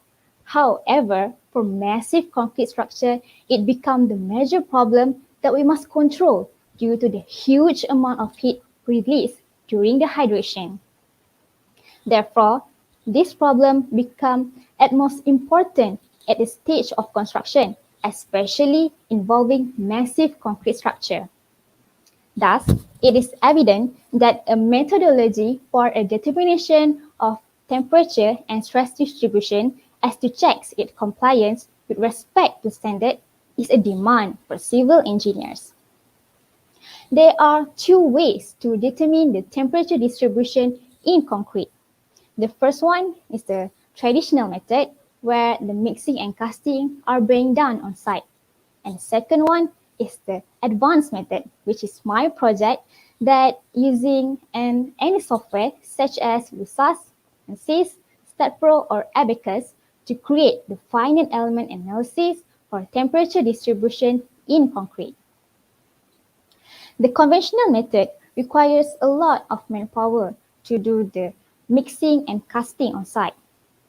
And it also takes at least 7 days minimum to measure the data, and there are a lot of standard of procedure to be followed. Therefore, this method is kind of tiring, time-consuming, and very costly. Meanwhile, my project, the finite element analysis, it requires only a person to run the analysis and less than an hour to obtain the result, while it can be done repeatedly without cost you anything. At the end of the analysis, the maximum principal stress and the temperature distribution will be obtained and presented. How this data can help us? According to the American Concrete Institute ACI report, the maximum temperature differential value between the center and the surface of the concrete should be around 20 degrees Celsius. Therefore, to simply understand the situation, we only just need to subtract the highest temperature at the center of the concrete with the lowest temperature at the surface of the concrete. That is how we get our temperature differential value. So, if this value is higher than 20 degrees Celsius, then the cracking will occur. This is how our method works. So, as a conclusion, this research is proved to be useful to engineers and designers out there to design their project and at the same time can investigate the temperature distribution in their mass concrete structure. In addition, this study may be further extended to model several durability and stability of hardened concrete in order to mitigate the problems related to massive concrete structure. Thank you. Thank you, Nurul Hidayani binti Harman from UiTM Shah Alam. Ladies and gentlemen, the competition will resume after a short 20-minute break. Do stay with us as we have more interesting presentation coming up next. Please enjoy our special made video montage for this year IEEE 5 minutes final year project competition.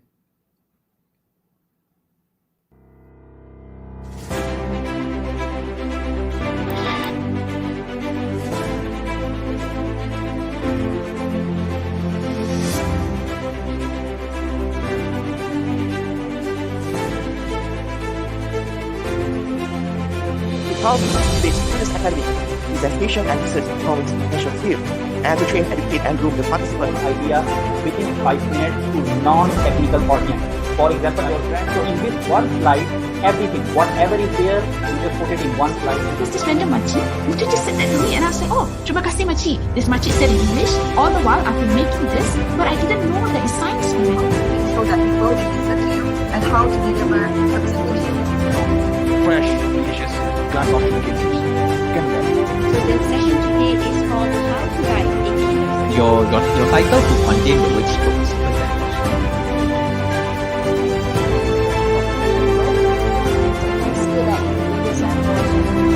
Going to have fun. 1, 2, 3. Alright. Okay. Okay, all the best everyone. Is technology evolving faster than society can handle? It converts mechanical energy and vibrations, movements.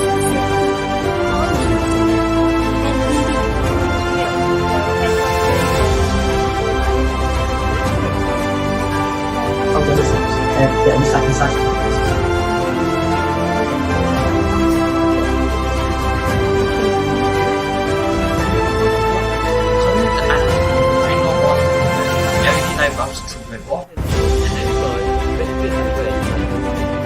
The session cost too much to buy. Introduce you to my project, which is a voice control project with So my research is going to answer the question that whether Doctor will extract the breast tissue through biopsies.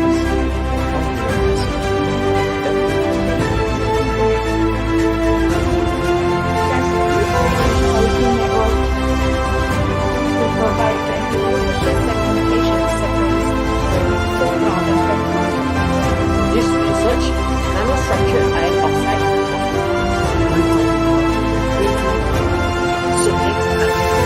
The language is beneficial if the company aims to venture the huge market in China. To learn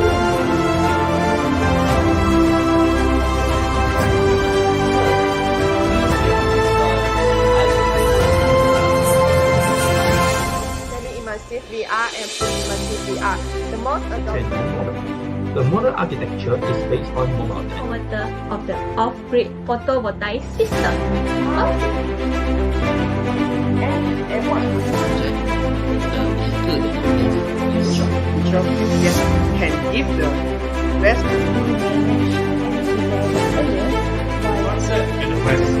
So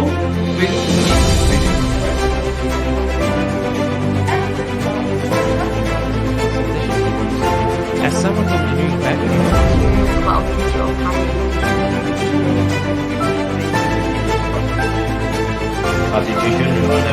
It's all over the premise with a range between 10 and 11.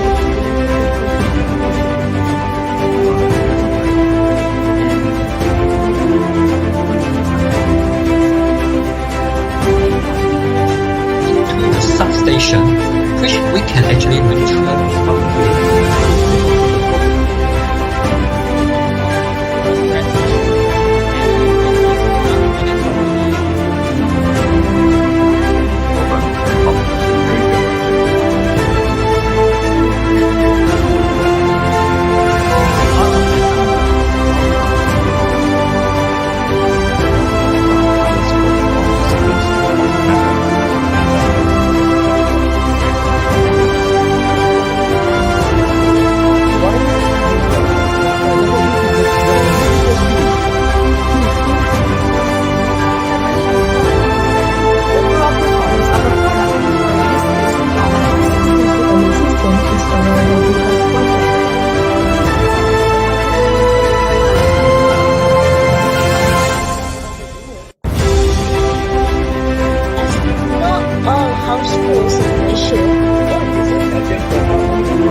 This summit is broadcasted live on IEEE Young Professional YouTube channel and Facebook platform. Thank you so much, Hafiz. Assalamualaikum warahmatullahi taala wabarakatuh. Kemudian kita Al-Fatihah. This is a two-day summit which includes talks, forums, and panel discussions to address of students and young professionals. Get the opportunity of building advocacy to improve your learning. As recently, the largest in IEEE state of 1,600 students. Now let's start the introduction forum.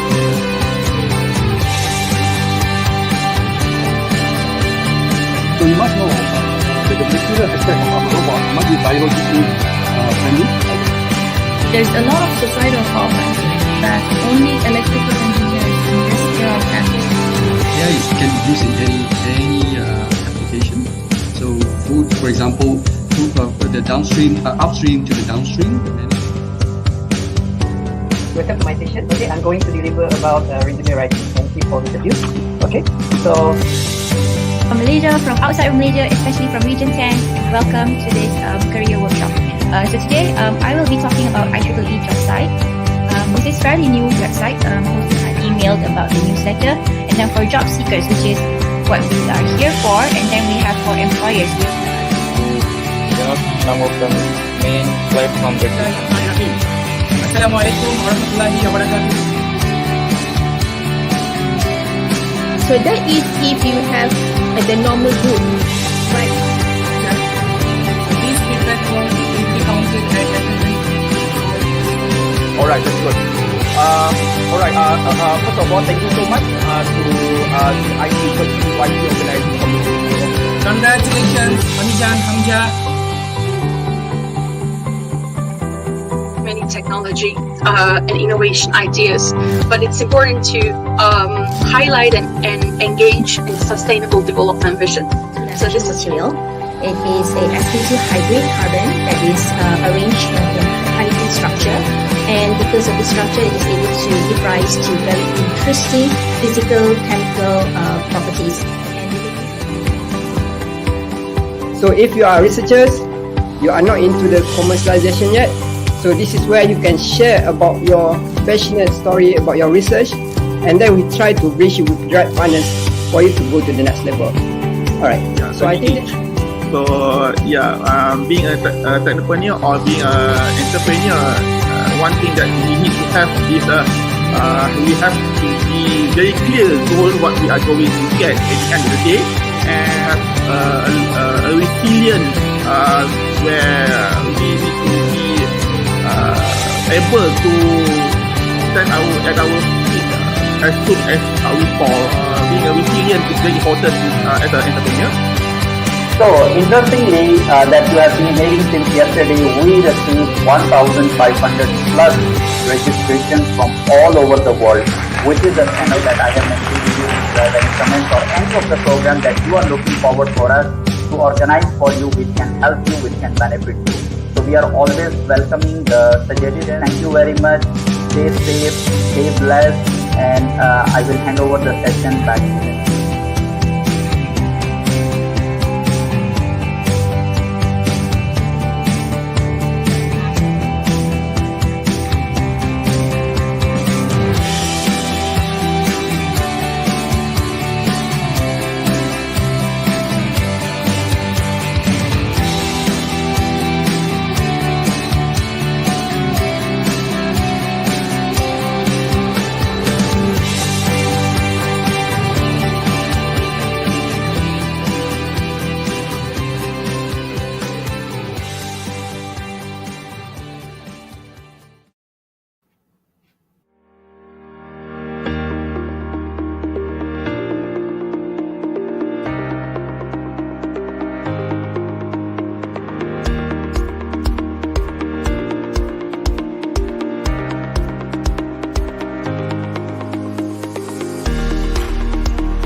Hi, do you know why we should engage with IEEE Young Professionals early in our career? Well, what is IEEE Young Professionals and how can it help us? IEEE Young Professionals is an international community of enthusiastic, dynamic, and innovative members and volunteers. Any IEEE member can be a young professional, and any member who received their first professional degree within the last 15 years is automatically considered a YP. Now, IEEE Young Professionals is bigger than you may think. It is one community in 10 regions across 183 affinity groups and more than 120,000 members around the world. So, why should we engage with IEEE Young Professionals, you ask? It is a place to connect and network with other professionals, enrich our career and personal lives, and participate in social events and activities. We can participate in many professional networks such as IEEE Collaboratech, IEEE email account via Google Apps, and take part in local meetings and online activities such as conferences and job fairs. We can also access the IEEE Center for Leadership Excellence for on-demand content. This really is an excellent resource to equip us with professional development skills. The benefits go on and on, particularly for young professionals early in our career as well as students. We can enhance our technical skills by accessing eBook Classics, IEEE Member Digital Library, Spectrum and Potential Magazine, IEEE Explore, conferences, and more. Look, the bottom line is this. We can participate in exciting local events and global webinars for topics such as assessing emotional intelligence, fundamentals for leadership and ethics, heroes networking for engineers, survival guide for scientific writing, conflict management, negotiation tactic, and others.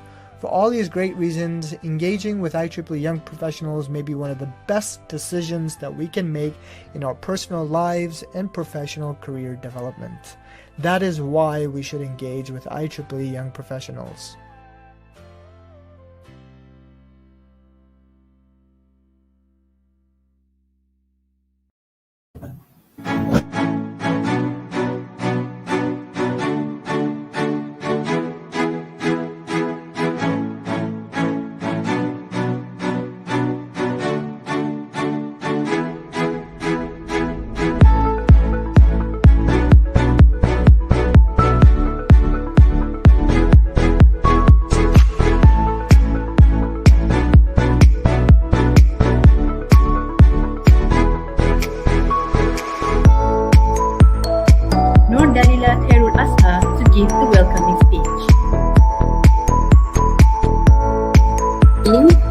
Assalamualaikum warahmatullahi wabarakatuh.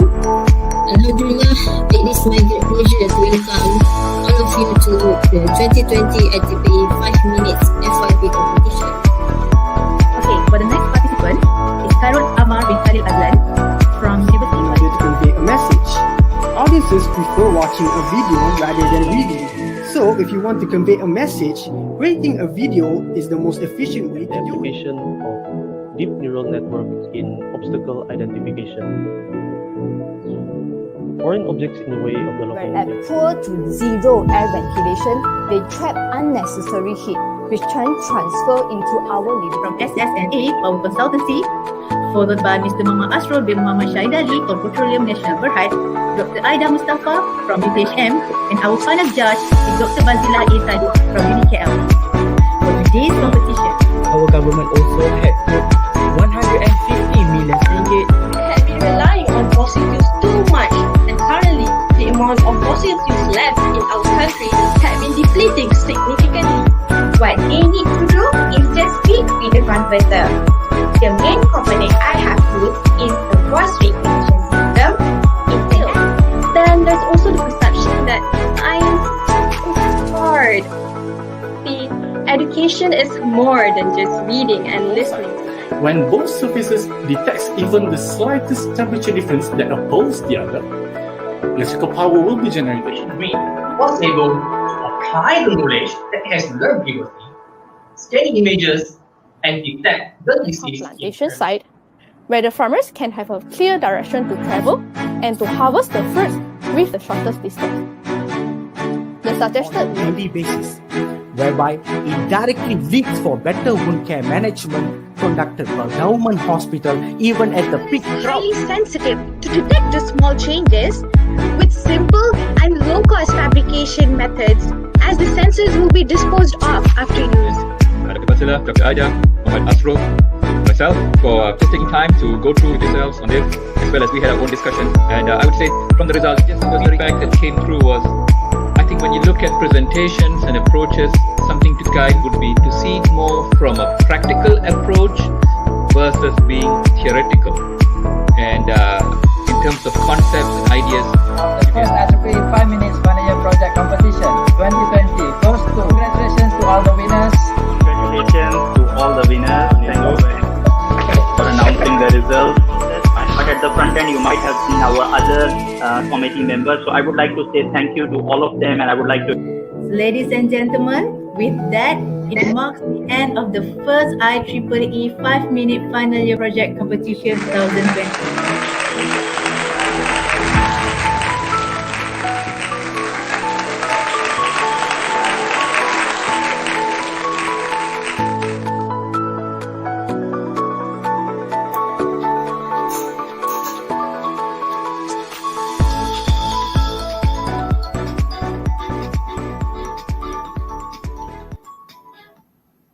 Ladies and gentlemen, welcome back to the second IEEE 5 minutes final year project competition 2021. For your information, this competition is being live streaming in IEEE Young Professional YouTube channel and Facebook page. The competition will continue with the 12th contestant. Our 12th contestant for today is Salih Sajidah binti Othman from University Sains Islam Malaysia. Her supervisor is Dr. Shaza Azhari. Without further ado, let's invite Salih Sajidah binti Othman. When it comes to chicken menus, Malaysia remains unbeatable. We have our ayam masak merah, chicken curry, chicken rice, and the list goes on. Now, let's imagine right in front of us the greatest chicken dish you've ever seen. Now, let's imagine the worst case scenario. The chicken meat made to prepare that dish is contaminated with harmful microorganisms with scary names like E. coli, salmonella, and even scarier side effects when consumed. In my case, I was bedridden for days, vomiting, and could barely move a muscle due to the food poisoning. And in some other cases, involves fever, diarrhea, and even death. This matters because food poisoning is the top 5 most infectious disease in Malaysia. And as a country with great chicken dishes, we shouldn't have to worry that the next chicken dish that we serve to our family and friends during celebration could cause such heartbreaking illnesses. All of this could be prevented if we detected the contaminated chicken dish early on. There are several options that we have. Option A, analyzing the chicken meat sample using the conventional method, where we take a sample to the laboratory that requires sophisticated lab equipment, only to get the result report back a few weeks later when it's probably too late. Or option B, my research. My research is about developing a simple and efficient biosensor for the detection of tyramine. Tyramine, aren't we supposed to detect the contaminating microorganisms in the chicken meat? Well, the detection of different microorganisms in food is hard and complicated. We want to make the process simpler, right? So instead, I look for another indication for the presence of these harmful microorganisms in chicken meat. Interestingly, I discovered a building block of chicken protein called tyrosine. What happens is, when chicken meat is contaminated with these harmful microorganisms like E. coli and salmonella, they will break down that tyrosine into another compound, which is tyramine. So the presence of tyramine in the chicken meat is like an indication of food spoilage. And the more the tyramine-making microorganisms, the more likely that chicken meat is contaminated. This biosensor will consist of 3 components: the lactase enzyme, the nanomaterial platform, and the digital display. This is how it works. The lacase enzyme immobilized on the nanomaterial platform is like a lock. It can only fit with the right key, and only the right key, which is tyramine. When the key fits, it unlocks the generation of electrical current signals that will be quantified and displayed on the screen. Ta-da! The generated electrical current corresponds to the level of tyramine in chicken meat. So, the more key binding to the lock, the more electrical current will be unlocked, the more likely that chicken meat is contaminated. This biosensor holds great potential because due to its simple and miniature structure, it allows us to do in situ detection at any stages of the chicken meat preparation, compared to having to wait for days for the lab results. It allows us to pinpoint the contaminated chicken meat, discard them before arriving at our dinner table, and allows us to control the contamination source. This biosensor is also sensitive that no tyramine will be left undetected. On top of that, this biosensor is expected to work on other food samples as well. Thus, with this biosensor, my hopes for the future is that we can continue sharing happiness and joy at the dinner table without having to worry about these harmful microorganisms ever again. Thank you. Thank you, Salisa Jidah binti Osman from University Sains Islam Malaysia.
Now, let's move on to the next contestant for today's competition, Siti Nur Irdina binti Alwi from University Kuala Lumpur.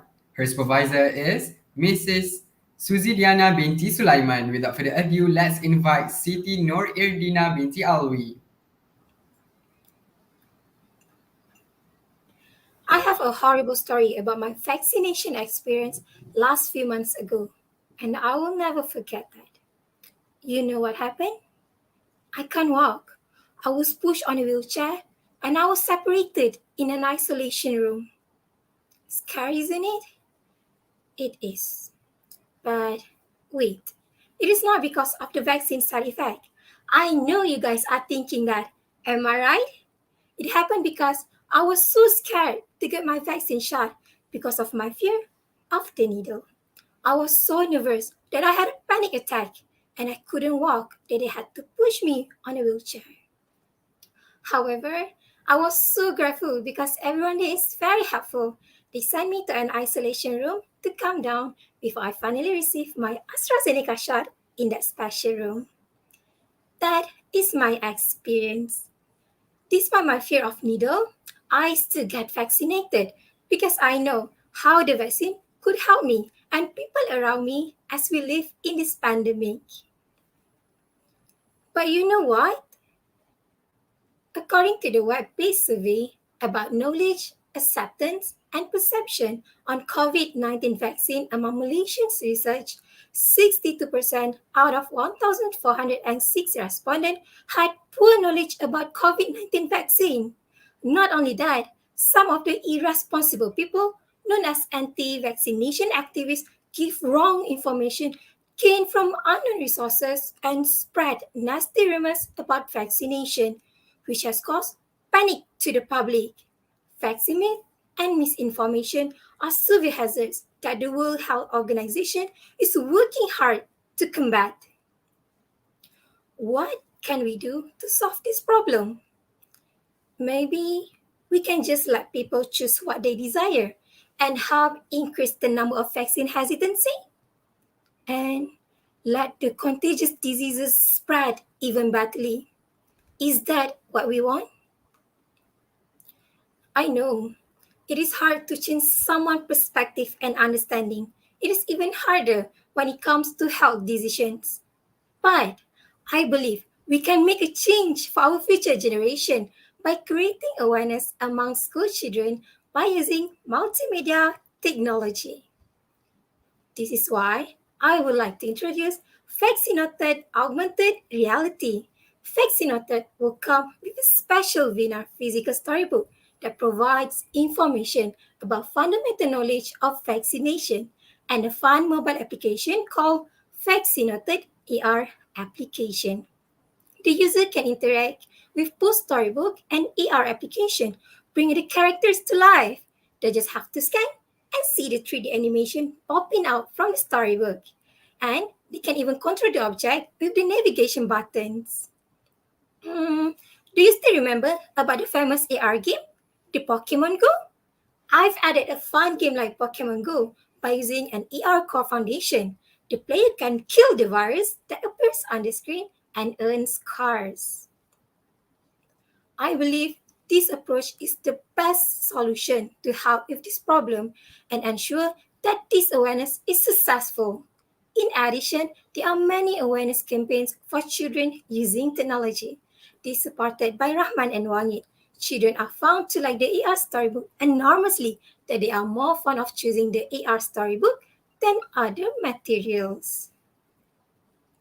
In a nutshell, a better understanding of vaccination could help the future generation analyze any information they receive, whether it is a fake or maybe it is another misinformation spread by irresponsible people.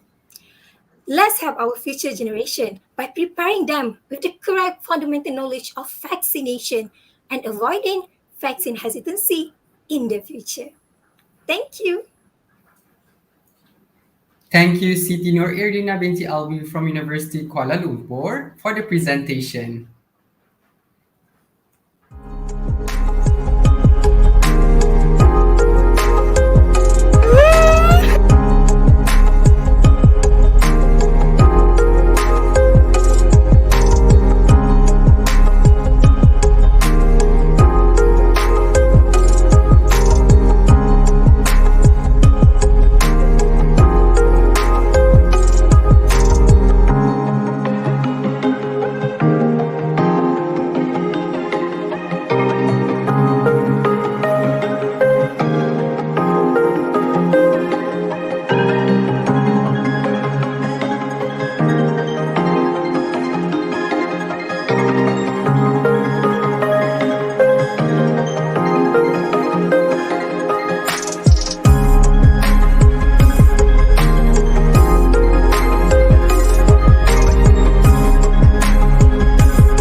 Welcome back, everyone. The next contestant for today's competition is Wingate's Voon from University Tunku Abdul Rahman, and his supervisor is Engineer Dr. Ham Yan Chai.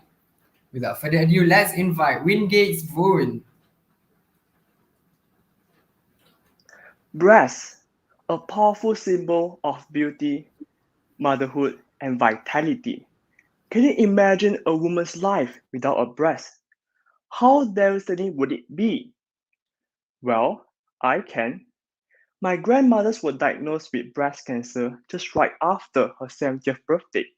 She was fearless. She waged war against the invisible enemy, fighting it by cutting off her breast tissue, bombarding with radiation, and even chemotherapy. There's like a chemical warfare that destroy to save. Unfortunately, the battle was lost. The cancer has spread all over her body. That day, a soldier had fallen, but most importantly, I lost a loved one. Sadly, many of us would likely to face a similar situation, as breast cancer is the most common type of cancer in Malaysia. If you think about it, every 1 in 4 women will likely get breast cancer. This disease happens when the breast tissue cell grow and mutate out of control. To detect breast cancer, the doctor will perform a biopsy to retrieve a sample of breast tissue. Then, the sample is placed under a microscope to analyze. If cancerous cells are detected, the doctor will determine the breast cancer grade. Well, some might think, why go through such hassle when a doctor can just remove the cancer? Case closed. No. Just like a famous quote from Sun Tzu out of war, if you know the enemy and know yourself, you do not fear the result of 100 battles. Similarly, if the breast cancer grade is known, the doctor can determine the most suitable battle plan to fight off the cancer invasion. There are 4 breast cancer grades. The lowest grade, grade 0, indicates the benign cancer, whereas the highest grade, grade 3, indicates the most aggressive one. Currently, doctors have to spend hours to inspect each of the tiny details in the sample, such as the cell, the nucleus, and tubule, before determining the grade manually. Not only this process is very time-consuming, complex, and inconsistent, it is also very subjective as different doctors have different opinions. As a result, this problem may lead to poor cancer treatment and worse, death. So I'm thinking, what if I can take out the human element from this equation? After months of research, I found a solution. Meet Mr. Cancer Grader. It is an automated breast cancer grading system using deep learning. Well, what is deep learning? Deep learning is a type of machine learning inspired by the structure of the human brain. Mr. Cancer Grader consists of millions of artificial neurons connecting together to form a network that can learn and predict tasks just like a human being. To do that, I gather hundreds of breast cancer images labeled with grades. Then, I pre-process the images to the right conditions so that my system can understand. Next, I train to recognize each of the tiny patterns in the system so that my system can recognize the patterns and features in the image. Finally, I remove the grades of the new images and let it do its magic. And voila, the breast cancer is graded. Mr. Cancer Grader holds great promises. First, it can grade breast cancer more accurately and consistently than a human being. Second, it can simplify the whole grading process with just a single button click. Most importantly, doctors can determine the most treatment plan faster and more precise, giving breast cancer victims a higher chance to survive. Breast cancer may still haunt us in the future, but with deep learning, this time we'll be one step ahead. Thank you. Thank you, Wingate's Voon from University Tunku Abdul Rahman for the presentation.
Moving on to our last contestant for today's competition would be Adlina binti Jamaluddin from University of Putra, Malaysia, and her supervisor is Miss Nurul Shazini binti Ramli. Without further ado, let's invite Adlina binti Jamaluddin. Do you know one thing that bothers me these past few years? The high level of sugar consumption.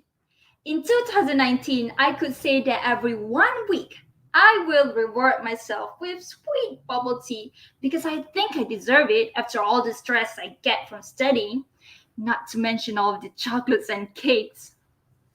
And that doesn't happen just to me, it happens to most of us. Our sugar intake is very high, but our physical activity is sedentary.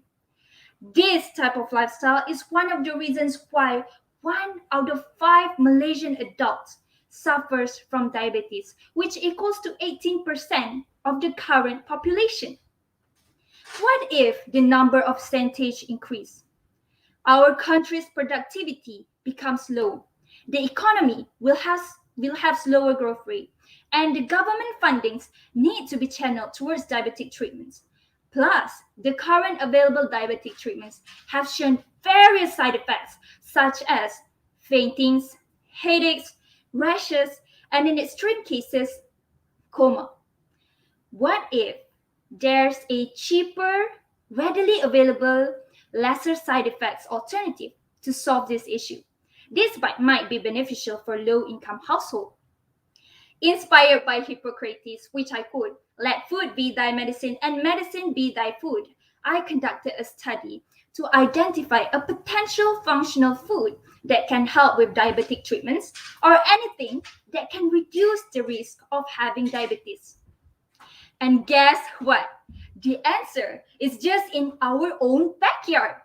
It's weed, but not the weed, if you know what I mean, but a particular weed called Euphorbia hirtali, also commonly known as the asthma plant. It has many siblings, but the one with anti-diabetic properties is this. It grows in pantropical area like our country and were commonly used as a traditional medicine. Back in the day, people usually consume it as it is, ground it into powder, or turned it into solutions to treat diseases such as asthma, dysentery, or diabetes.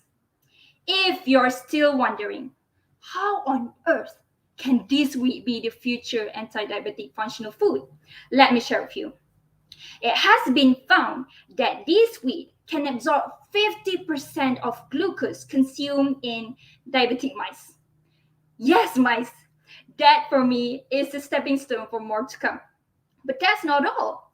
This weed has also shown to limit the breakdown of sugar in our body by suppressing the activity of two important enzymes called alpha amylase and alpha glucosidase.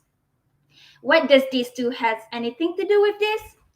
These two are the enzymes that are responsible to convert our nasi lemak, roti canai, and boba into glucose, which cause our glucose level to increase. But if we can inhibit the enzyme activity, then the glucose level can turn back to normal. Current findings have shown that by feeding diabetic mice with euphorbia's powder can significantly reduce the fast blood glucose by 23% compared to a commercial diabetic drugs called acarbose, which is 30%. 23 and 30. The effect is quite similar, aren't they? Further clinical studies to elucidate the specific mechanism of actions need to be conducted to strengthen the evidence and pave the way for anti-diabetic functional food. Well, isn't it amazing? Who would have known the weed that we never realized its existence might be the key to reduce diabetes risk with less side effects? It can be used as a combination diabetic treatments with the existing drugs or as a functional food ingredient itself to reduce the risk of having diabetes. This can not only provide cheaper alternative treatments for humans, but also improve our economy, productivity, and health conditions. My name is Adlina Jamaluddin, and I dream of a healthy Malaysia. Thank you. Thank you, Adlina binti Jamaluddin from University of Putra, Malaysia. That was our last contestant for today. Ladies and gentlemen, now the judges will deliberate and choose the winners for the second IEEE 5 Minutes Final Year Project Competition 2021. It will be a tough job, I must say, since all the contestants did a great job.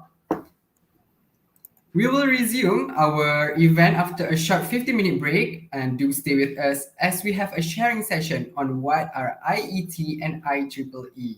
Coming up next, see you guys later.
Hi, do you know why we should engage with IEEE Young Professionals early in our career? Well, what is IEEE Young Professionals and how can it help us? IEEE Young Professionals is an international community of enthusiastic, dynamic, and innovative members and volunteers. Any IEEE member can be a young professional, and any member who received their first professional degree within the last 15 years is automatically considered a YP. Now, IEEE Young Professionals is bigger than you may think. It is one community in 10 regions across 183 affinity groups and more than 120,000 members around the world. So, why should we engage with IEEE Young Professionals, you ask? It is a place to connect and network with other professionals, enrich our career and personal lives, and participate in social events and activities. We can participate in many professional networks such as IEEE Collaboratech, IEEE email account via Google Apps, and take part in local meetings and online activities such as conferences and job fairs. We can also access the IEEE Center for Leadership Excellence for on-demand content. This really is an excellent resource to equip us with professional development skills. The benefits go on and on, particularly for young professionals early in our career as well as students. We can enhance our technical skills by accessing eBook Classics, IEEE Member Digital Library, Spectrum and Potential Magazine, IEEE Explore, conferences, and more. Look, the bottom line is this. We can participate in exciting local events and global webinars for topics such as assessing emotional intelligence, fundamentals for leadership and ethics, heroes networking for engineers, survival guide for scientific writing, conflict management, negotiation tactic, and others. For all these great reasons, engaging with IEEE Young Professionals may be one of the best decisions that we can make in our personal lives and professional career development. That is why we should engage with IEEE Young Professionals.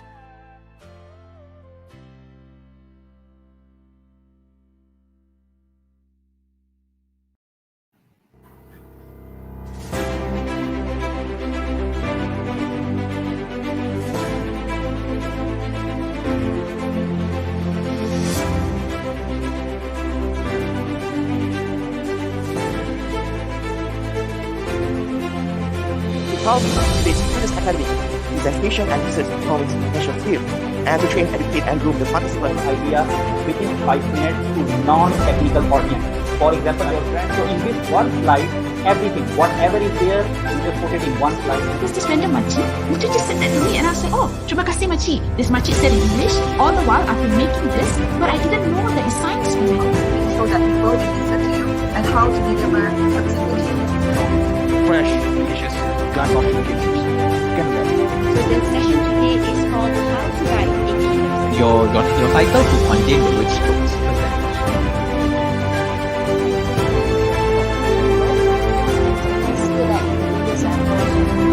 Going to have some 1, 2, 3.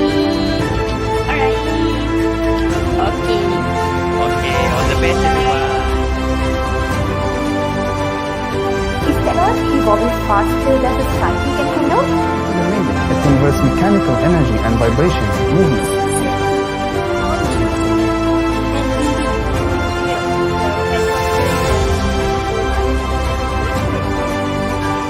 Organisms and the inside.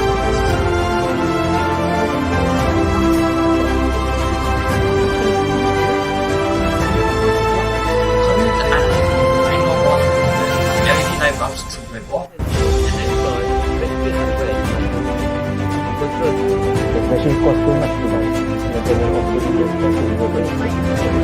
you to my project, which is a watch controlled by jet with.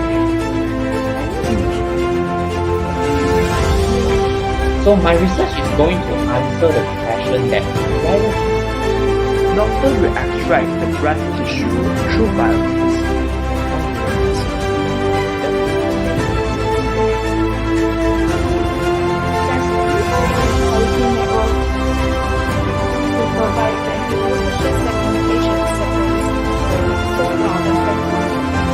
This research nanostructured iron oxide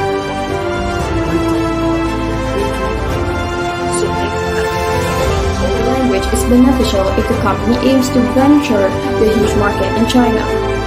To learn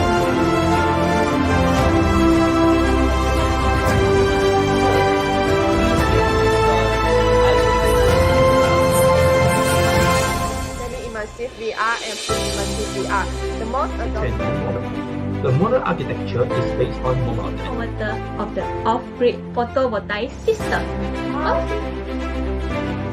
And what was the project? The vehicle that it is. Which of you can give the best? We managed as divided earlier by sunset in the west. So, when you east, when you west. Consultation reviews. As someone from engineering background, About future of higher education. artificial neural network. It's all over the premise with a range between 10 and 11.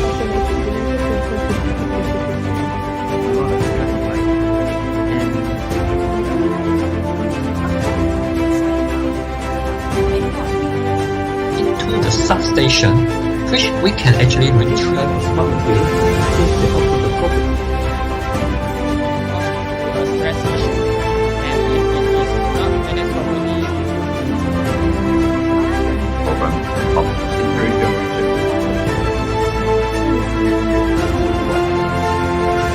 Out of that number,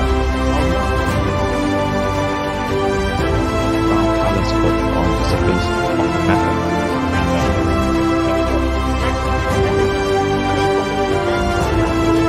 Why example, this is the musical key. Overall performance of a product, or in this case, common person. The system is a reliable device project.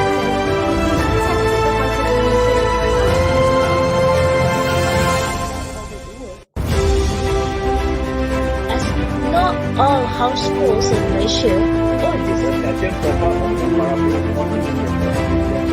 this.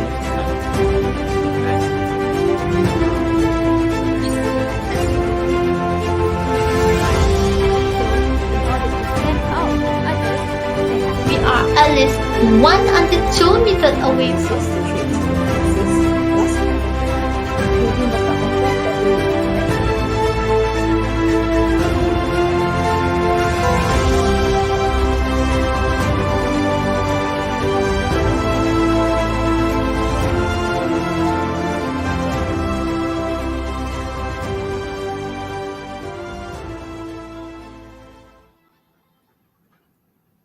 Ladies and gentlemen, welcome back to the second IEEE Final Year Project Competition 2021.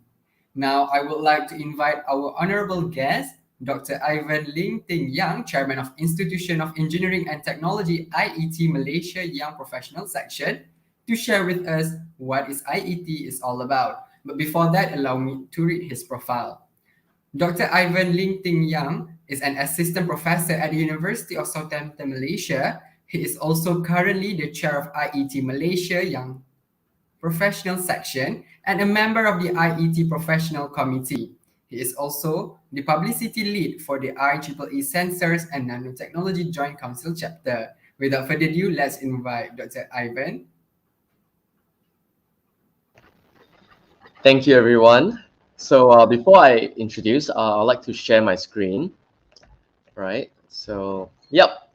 So this is the standard screen that I usually use for my talks. So yes, congratulations again to all the participants who entered this year's 5 minutes FYP competition. I think this is a very, very good competition, and it's a good idea from the IEEE Young Professionals Malaysia. Okay, and thank you so much for inviting me to give a bit of sharing about IET Malaysia. All right, just a little bit about the IET. Now, I always tell any one of my students or anyone that I meet, right, you will need at least 3 professional members if you're working here in Malaysia. So number 1, of course, is the professional membership that is related to your career path. For example, for me, I'm an electrical electronics engineer, so IEEE is my number 1 choice, right? I'm a member of the IEEE. So for some of you, it might be IMEC-E, or ICE, ICAM-E, whatever. So you need one discipline specific. Then you need one more that is general to the place that you're studying, you're working in. In my case, that's IEM, Institute of Engineers Malaysia. So I'm a member of IEM as well because I work in Malaysia. And the third one is the general one, but international. So in this case, I choose the IET. So the IET started off in the UK 150 years ago, and now it has about 163,000 members in over 127 countries. So it is a very international organization, kind of like IEEE, but for general engineering. And this is our headquarters located at Savoy Place. It's a very nice place. I've been there. It's open for conferences and events. But over here in Asia Pacific, we report to the Hong Kong office, as you can see here, the happy faces here. We are under the CCAP, or the Asia Pacific Communities Committee. And here in Malaysia, you might have met engineer Amir Farid as well. He's one of the judges, I heard. So he leads the IT Malaysia local network, and we split into a few different sections. I am from the southern region, or Johor. But it so happens that I am leading the IT Young Professionals Committee this year. So the YPS, I think, is just like the IEEE YP. We are open for members below the age of 35 years old, and it's quite a mix of on-campus professionals and student leaders, basically. These are the events that we do. All right, you notice that we do quite a lot of general events, and we collaborate a lot. For example, when IEEE says, okay, I have this event, would IET be interested in? If it fits our criteria, then yes, we definitely would support and collaborate. And the same thing happens if, let's say, we have an event, we'll invite IEEE over. So over here in Malaysia, I think you'll notice that a lot of IT members are actually IEEE or IMAC-E or ICAM-E members as well. All right, so the engineering circle is quite small, so you meet everyone here. Right now, we have all this on campuses in different regions. You do notice that some areas where there is IEEE chapters, but they might not be IT chapters yet. And some areas where there's IT chapters, but there's no IEEE chapters yet. So we are just working hand in hand together. For example, Southampton, where I'm at, there's no IEEE chapter yet, but I'm working very hard with Dr. Harun. We're trying to set up a new one here.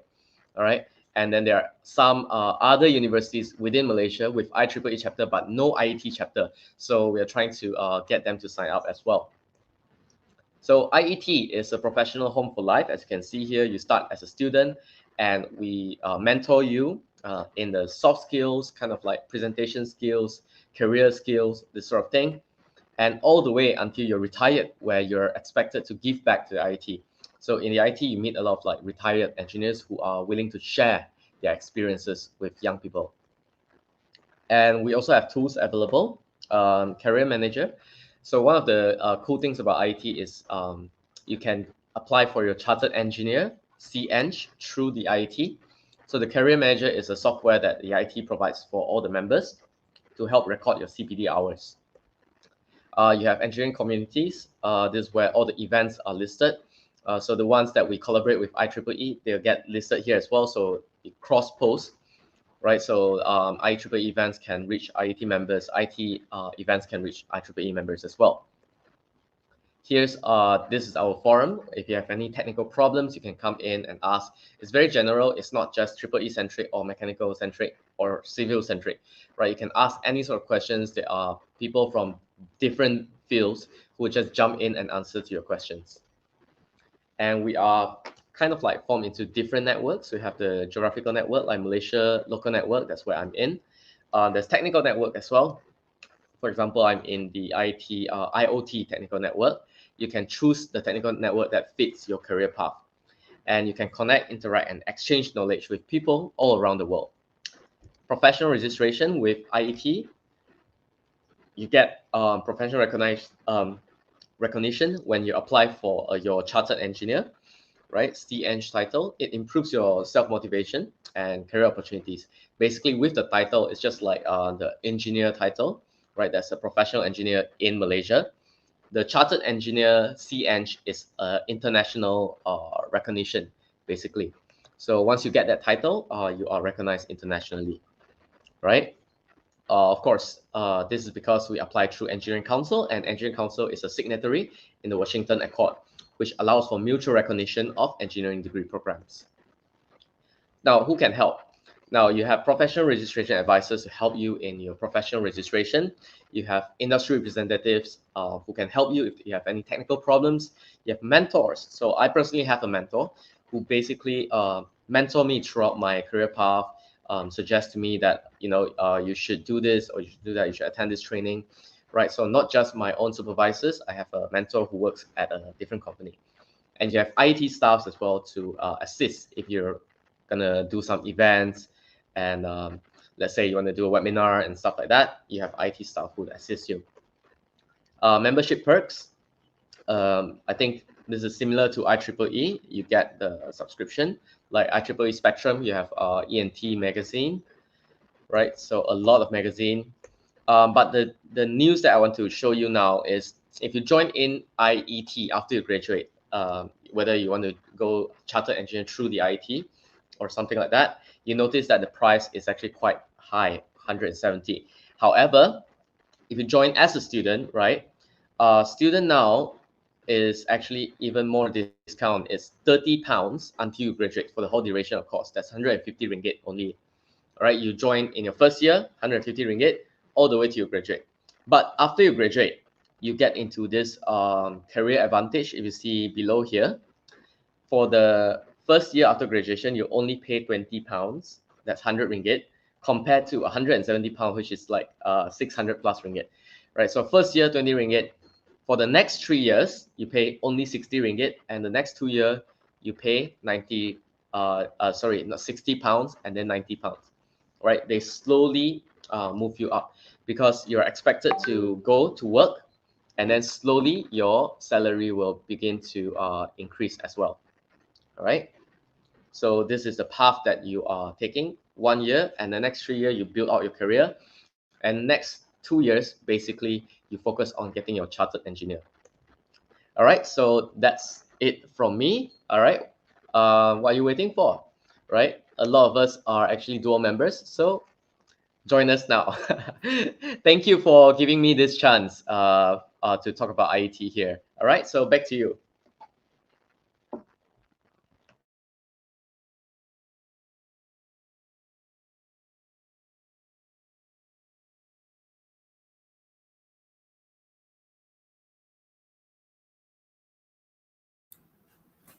Thank you, Dr. Ivan Lingting Yang. I'm so sorry because I was muted just now. So it seems like the judges still need more time. As I told you earlier, it's going to be a very tough decision as our contestant for today is very great. Okay, so with that, let's invite Dr. Nadia Hussaini, Zainal Abidin, Vice Chair of IEEE Young Professional Malaysia, to give us a quick glance on IEEE and the organization's mission in advancing technology for the benefits of humanity. But before that, allow me to read her profile. Dr. Nadia Hussaini Zainul Abidin is a senior lecturer at University Putra, Malaysia. She has been actively volunteering with IEEE since her postgraduate days in 2015 up until now.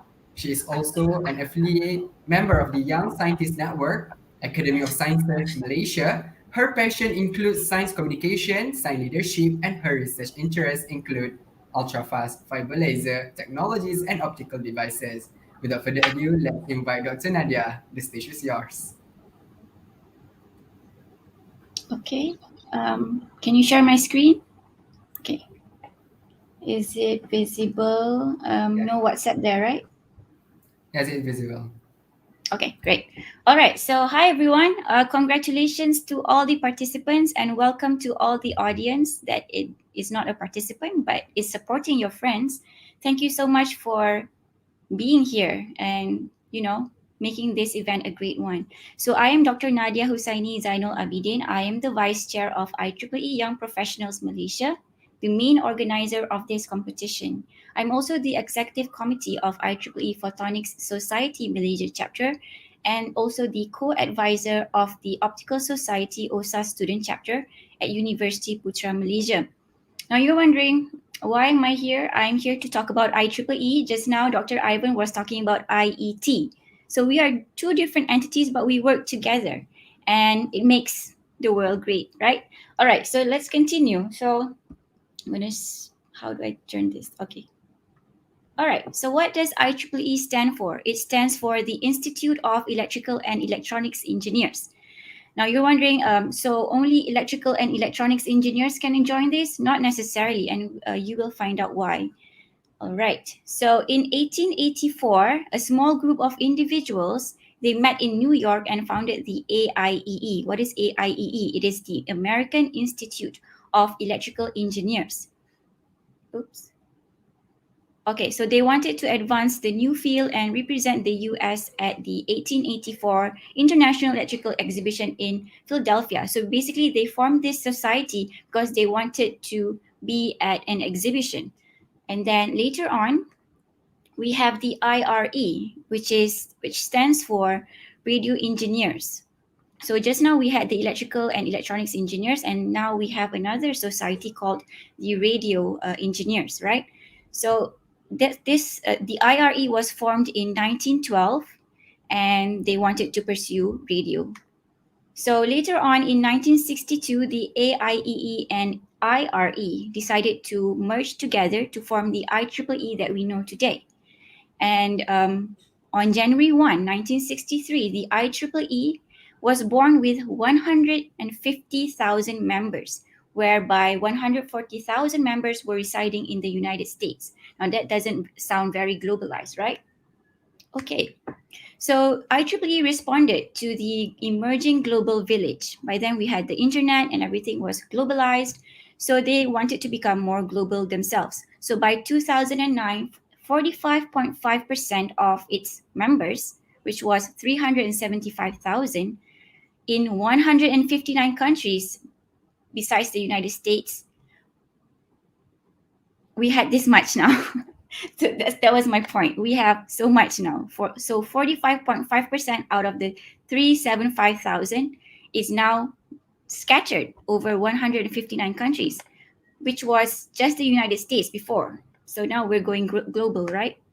Okay, so IEEE at a glance, we have currently 420,000 members, 39 technical societies, 160 countries, and our technical breadth is 1,800 annual conferences. You have heard of it, IEEE conferences, and 4 million technical documents and 170 top-cited periodicals. So IEEE, now that we're global, how are we divided? So IEEE is divided into 10 regions. We are Asia Pacific region, so we are under region 10. So who manages all these regions? So this is the structure of IEEE. So we have at the headquarters, we have the MGA board, and under the MGA, we have all these regions, and we are region 10. And under the region 10, we have the Malaysia section, the IEEE Malaysia section. And the IEEE Malaysia section is chaired by IR Associate Professor Dr. Muhammad Fauzi that gave you the opening speech just now. So under the Malaysia section, we have councils, we have subchapters, we have student branches, we have affinity groups, and I'll tell you more on what those are. So we have around 39 technical societies. I mentioned to you about this before. So it really depends on your passion, what you like, what you want to pursue. So for example, I like artificial intelligence. So I'm going to go for IEEE Computational Intelligence Society. Or maybe I like photonics and I'm going to go for IEEE Photonics Society. Or I like robotics. So I'm going to go for IEEE Robotics and Automation System. It really depends on what you like. Now, why is this important? Because when you join this society, you get to see people who are like-minded with you. So I like robotics. This guy likes robotics. We can talk about robotics. We can organize conferences about robotics. We can host events and we can have meetups and, advance the field of robotics. And my specialty is in photonics, so I am inclined to photonics. So it really depends on the field that you're pursuing. And we have 39 technical chapters to cater for that. And you don't have to be part of this technical society. You can actually be part of councils as well. So we have IEEE Nano, we have IEEE Biometrics Council, and we have a lot of here, RFID. So these councils are made up of various technical chapters because, of course, Nano is multidisciplinary, Biometrics is also multidisciplinary, so all these technical chapters that overlap with this field become a council. We also have technical communities. If you're not into technical stuff, we can go for communities such as IEEE Environmental Engineering, IEEE Quantum, IEEE Brain. There are so many that you can go for, and it really depends on you. Now, the last one, the special group. I'm going to be biased here. This is my favorite one. It's called the IEEE Young Professionals Malaysia. Please join. So we have under the special interest group, we have the IEEE Women in Engineering. We also have the IEEE Young Professionals. And the highest ranked of IEEE would be the Life Members Affinity Group. So this group is like extra special.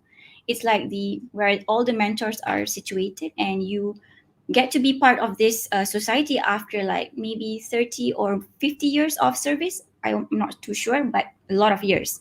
So the IEEE Young Professionals and also WIE, we're not catering to any specific technical chapters. We are broad, we are general, and young professionals especially, we cater for student transitioning to the professional world.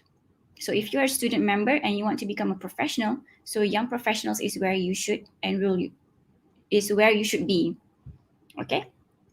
So for young professionals, we have graduate student members, we have members, and also we have senior members. So if you are a student, you typically start with as a student branch. You typically become a student branch member. Sorry, and then when you graduate, you get to decide whether you want to pursue your master's or if you want to become a professional and work. So when you work, you become a professional member, but if you continue your study, you become a graduate student member. Now, both categories are accepted in YP. You can become a YP member if you are a postgraduate student or if you are professional. All right. So what is IEEE aim for student members? IEEE aims to deliver high quality student member experience for lifelong professional success. So this is what we're doing here. We're having workshops, we're having competitions to help polish your skills, give you the soft skills that you need. And IEEE also aims for its young professional members to create the building blocks of lifelong and diverse professional network. For example, I'm a young professional Malaysia, right? And one of the judges, Dr. Ashwarya Bandla, is from Singapore. She's from IEEE Singapore. So how did I get to know her? We organized a conference together, and now I have a network with IEEE of Singapore. So if I wanted to do a collaboration or if I wanted to invite her for any events, I could because I have that network. So IEEE helps you to get this into professional network. Okay? All right. So what are the benefits of IEEE? You get to stay technically current because you get to subscribe to IEEE Spectrum. It's a magazine that tells you the latest technology in the market. And you also get discounts on IEEE Explore articles, IEEE Wiley ebooks, IEEE events and conferences. As you know, if you are familiar with searching academic journals, you know that IEEE has a lot of academic journals that it hosts. And also, you get that professional networking that I mentioned to you before. Apart from that, you also get career development and services. So I encourage you to go over to jobs.ieee.org and look for your dream career jobs. It is completely free. I really encourage you to use this service. No registration required.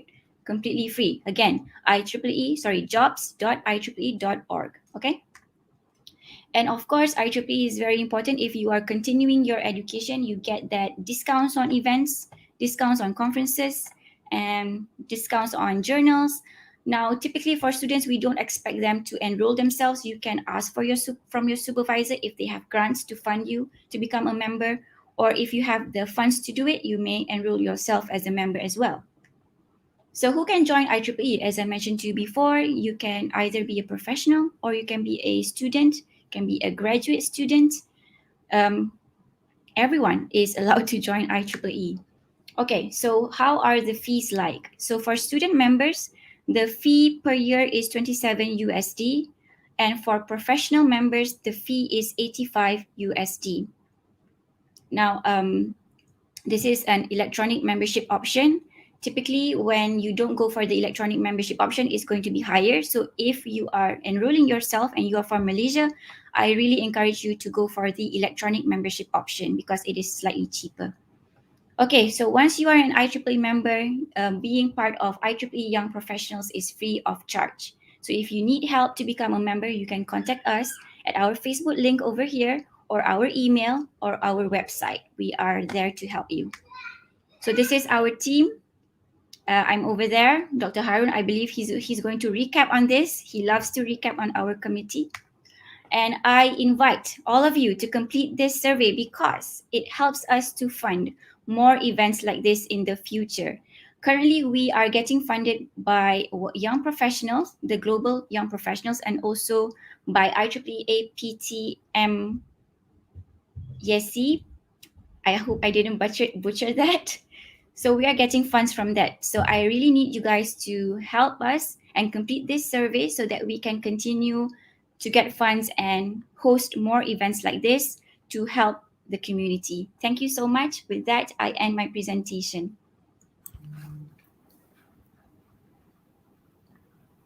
Thank you, Dr. Nadia, for sharing with us such valuable information. And ladies and gentlemen, do not forget to fill the survey mentioned by Dr. Nadia just now. And the link for the survey will be put on the Facebook page and also YouTube channel chat box.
Ladies and gentlemen, now let's invite all panel of judges to the stage for the comment session.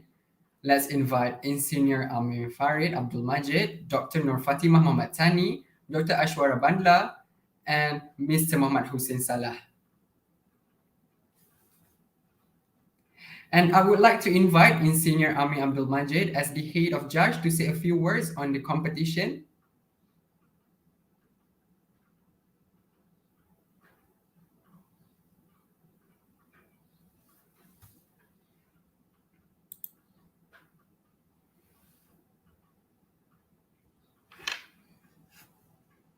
Engineer Amir Abdul Majid, you are muted.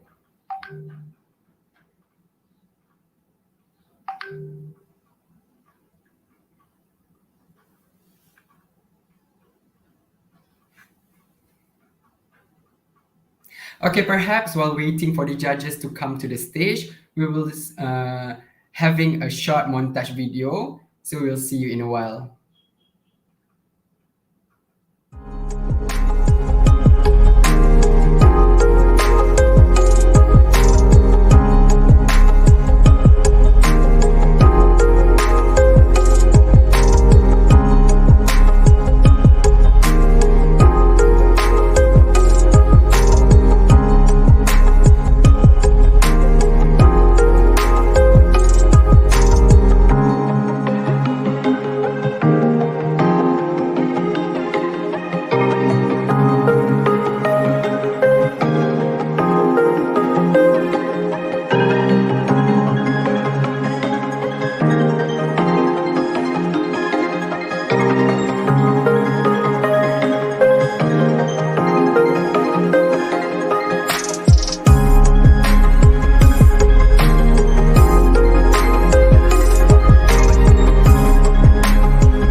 Ladies and gentlemen, now let's invite all panel of judges to the stage for the comment session. I would like to invite in Senior Ami Abdul Majid, Dr. Nur Fatimah Muhammad Tani, Dr. Ashwara Bandla, and Mr. Muhammad Hussein Salah. In this opportunity, I also would like to invite in Senior Ami Abdul Majid as the head of judge to say a few words on the competition. Please welcome. Okay, thanks. Thanks the host of the event. Bismillahirrahmanirrahim. Assalamualaikum and very good afternoon. So first of all, I would like to thanks to IEEE, Malaysia for having us. I think it's a honor for us to be here today and to witness and judge all the participants. So I believe this is a one way how we want to see the growth or the development of education in Malaysia, especially for the higher education. And then I would like to thanks to the team member for the panel of the judges. So we have Dr. Ashwarya, we have Dr. Fatimah as well, Mr. Muhammad Hussein. So thanks for your participation and patience handling the judging as well to give the mark for all the participants. So thanks everyone. So I think we have listened and watched marvelous engineering and technology idea and innovation by all the presenters. I think it was a really tough time for us actually to give a mark to all the participants, as all the ideas was very good, as well all the presentation have shown a good skill in presenting the ideas.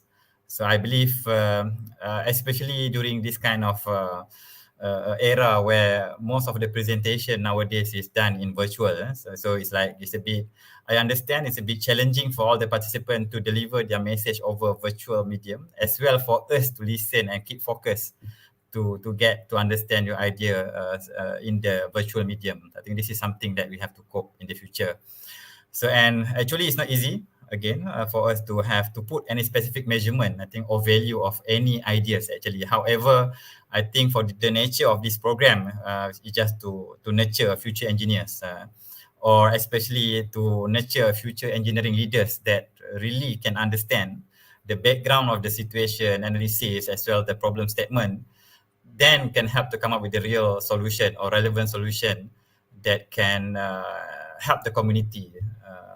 And the way you have to understand how you want to convey the message across.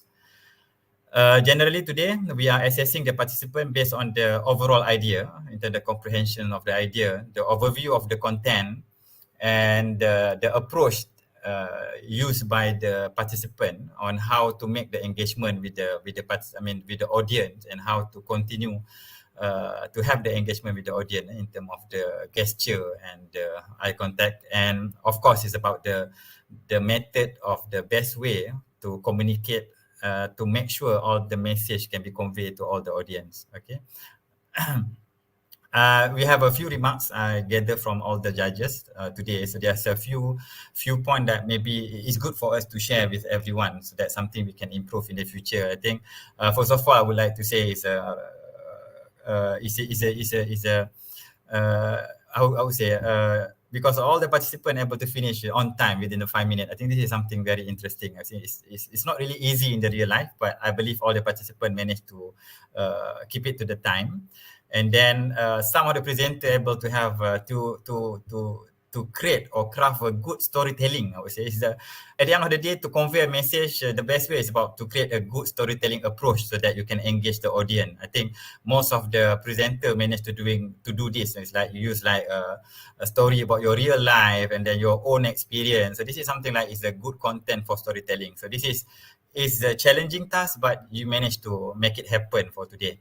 And then there are a few things that I would like to convey as well. Is about how at the end of most of the presentation, I think most of you are able to convey or to show your belief of your solution, how you feel your solution will be able to solve the problem. I think this is something like you keep emphasizing at the end of the presentation, and you also share your hope. This is good actually. This is to show how do you feel the impact of the solution that you are presenting could help or to solve the problem. So this is good. This is a good approach for convey the message. I think the only thing like few points like overall over the presentation, there are few things like we always miss about the method that we want to achieve the solution. I mean, the objective, we do have the objective, but the approach or the methodology that we want to use to achieve, to overcome the problem, to come up with a solution is not very clear. I think it's good. It's like we should have kind of to explain the clear relation or interlink between the solution with the situational analysis, and at the end of the day, to have a clear problem statement. I think this is something that we can improve in the future. And in the real life, I believe most of us understand in the real life, everyone have a lot of ideas. Everyone should have a lot of ideas. It's a good engineering idea, it's a good technological idea. But the most of the important thing is actually about how to convey the main message. So the first thing is you need to believe what you are saying. You need to believe it's your own idea. Next is how you want to make people believe it's your own idea. So you need the other people to believe it and convince it. And then you have to convert this idea to something that can become reality. So this is something challenging, I would say. So I think it's a good program that we have like 5 minutes. You only have 5 minutes to convey the message, convince people, and make sure people can accept this idea. So this is a challenging theme. I would say maybe you are familiar about what we call it elevator pitch, where you only, maybe in the real life, it can happen to you in the real life, where you want to say something to your manager, but you only have like between the floor number 0 to floor number 10. So this is the only time that you can convince some message, to convey the message to your manager, convince him and take the action. So this is a challenging of to convey the right message and the right idea to the right people and make it happen. So this is something like, it's a good start with this kind of program. It's a good start. So I would say, finally, thanks again for all the participants. I would say this is a good competition. And from all of us, I think from the panel of the judges, I would say congratulations to all. I think for you all to be here is a good achievement, I would say. This is something like you're able to reach until this level. I think don't stop here. So, and continue to expand your idea and don't keep it up for the future. So all the best.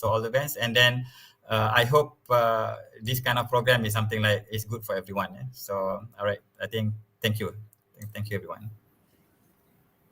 Thank you, Engineer Ami Abdul Majid and all the judges for the encouraging comments and advice. Now, I would like to invite Dr. Harun Rashid, General Chair of the second IEEE 5 Minutes Final Year Project Competition 2021. But before that, allow me to read his profile. Dr. Harun Rashid is a research fellow currently attached with University Kebangsaan Malaysia.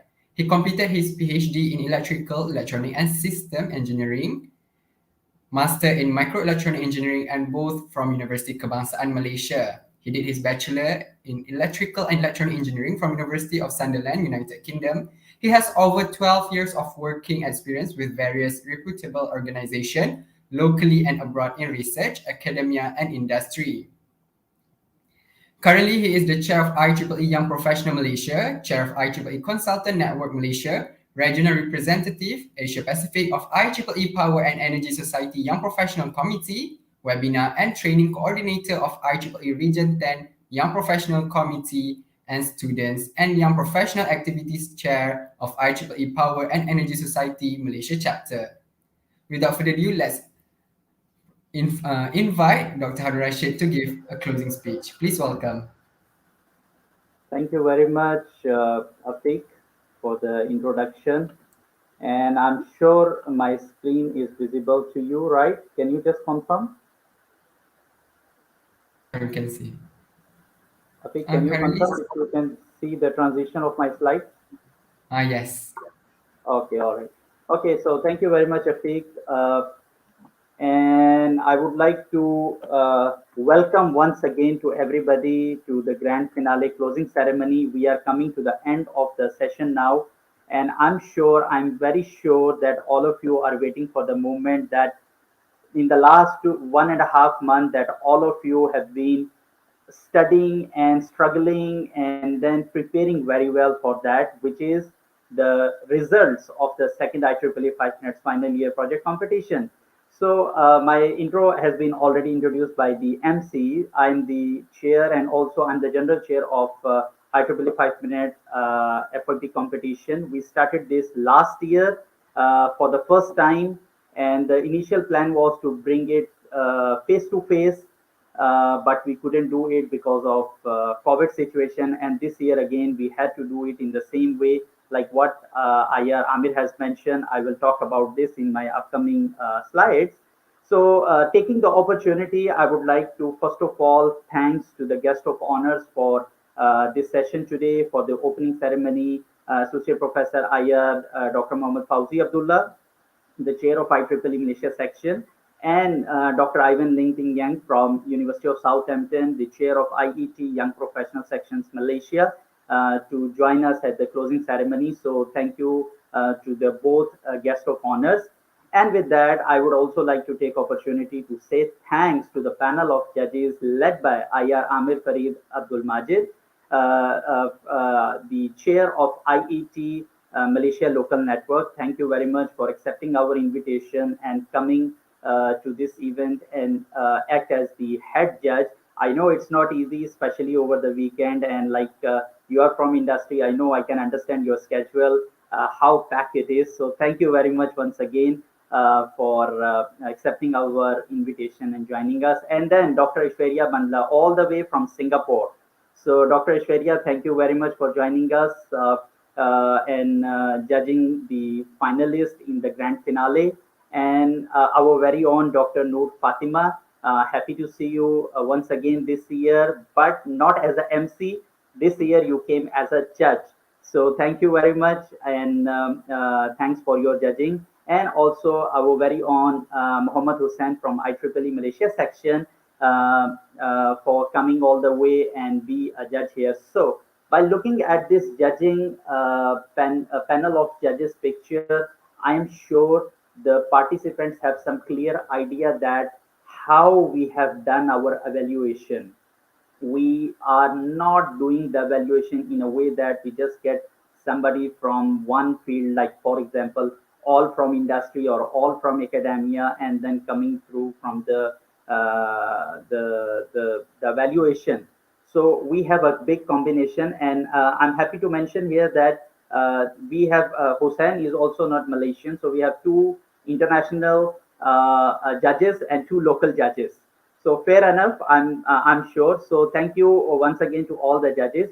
And I would like to take opportunity to say thanks to our co-organizers for today, IEEE Power Energy Society Malaysia chapter, and of course IEEE Institute of Engineering and Technology for supporting this event. And also our supporters, IEEE Young Professionals. So this is the global body. We are their affinity group in Malaysia. So IEEE Young Professionals, they supported this project, this event, and that's how we are bringing all this to you. Also IEEE Malaysia APMTT EMC joint chapter. So thanks to all the supporters. So before I proceed further, I want all of you who are viewing me from YouTube or Facebook, wherever, please scan this QR code and make sure that you fill up the survey. This is very much important for us to understand, to know what exactly you have gone through or how you have felt about this event, and what is your reaction and what you are expecting from us in future. So make sure that you scan this QR code. Also, the link will be shared in the chat box if you are unable to capture the QR code. All right, so let me give you an overview before I conclude and wind up this second IEEE 5-minute final year project competition 2021.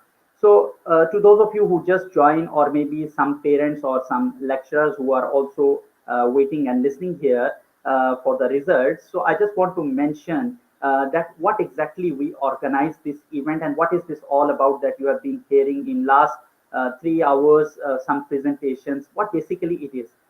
Very simply, we organize this competition to invite final diploma and undergraduate students, bachelor's degree students. So basically undergraduate students, we invited them to come and present their final year project in just 5 minutes by using a single static slide, like you see one fixed slide. So there is no transition, nothing is happening.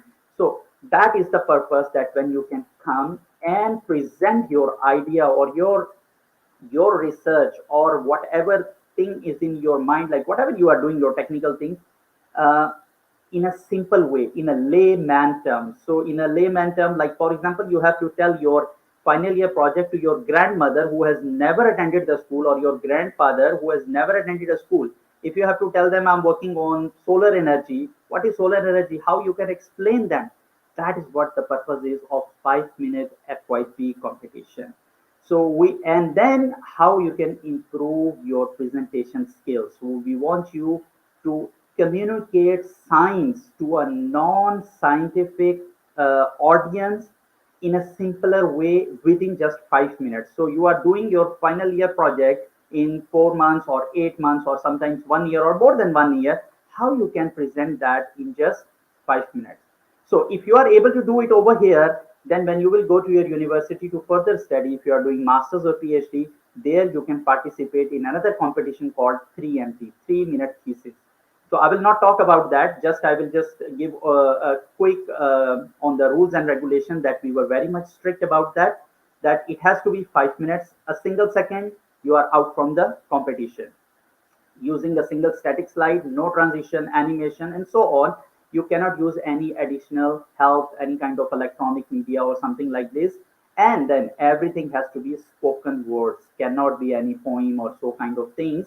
And how we did it throughout this 1 month plus period, in that starting from the time of advertisement, we organized 3 grooming workshop sessions. So in those 3 grooming workshops, we trained the participants with whatever necessary skills they needed in order for them to come and present their idea. And then they submitted their recorded videos in the form of video. We received it by 3rd of December. And then we evaluated those videos, and based on those videos evaluations, the top 15 finalists were selected. And then those top 15 finalists, they attended also the 4th grooming workshop together with those people who did not make it to the final. And there were coaching session in a smaller group. So where there were about 8 to 15 people in each room with one coach. So that's how we did all this process, and that's how these 15 presenters who came today, and they have presented their ideas in the grand finale today. So these were the grooming workshops that I was talking about: making science talk, the art of storytelling, how to write a killer script. So, all those things about the presentation and so on. That's what we have covered up. And then in the grooming session, which held on 8th of December.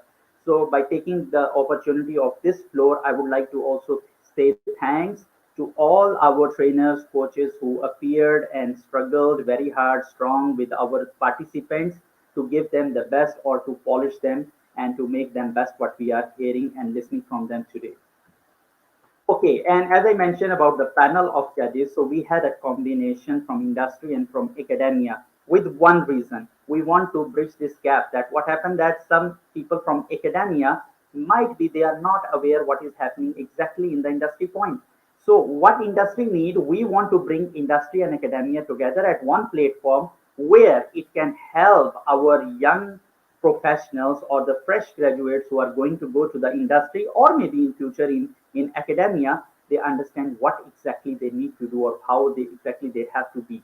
Like what Amir mentioned, and before Dr. Fauzi mentioned, that how you can communicate your idea, you can pitch your idea. So that's why we invited these judges. And then we said this practice we want to award as well. So we don't want you to just come and participate, get the certificate, that's it, you go away. No, we want you to win. So the champion is going to get, which will be announced shortly after this, is going to get 1,000 ringgit, a trophy, and a certificate of award as a champion. And then first runner-up will get 750 ringgit together with a certificate. Second runner-up is going to get 500 ringgit cash money. All right, so that's all? No. The rest, all the participants are going to get the certificate of participation. Plus, I have another announcement to tell all of you that all the finalists, they will be also receiving a special gift arranged by our co-organizers. So you will be receiving that as well. So this is for the top 15 finalists. And here I have a surprise for you all.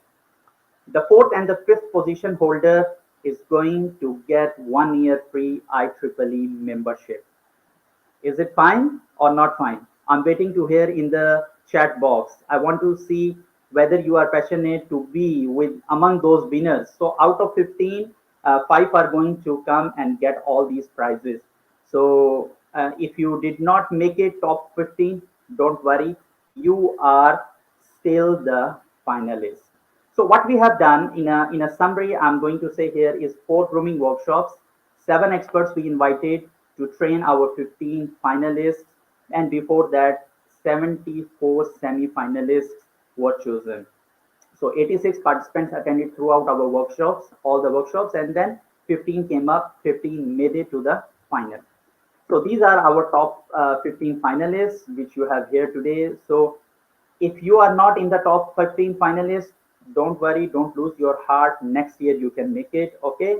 Or in another competition you can make it. But I'm sure that those who have attended the workshops, they have acquired enough skills which can help them to excel themselves for their research in anywhere they will be appearing in future. So these 15 finalists, you are already winner. If you cannot make it to top 5, still don't lose your heart. In every competition, one is a winner and one have to be at the second position. So don't lose your heart. You are all winners. If you can make it to the final, it means you are all winners. Okay. So I would like to say thank you to all of you as well.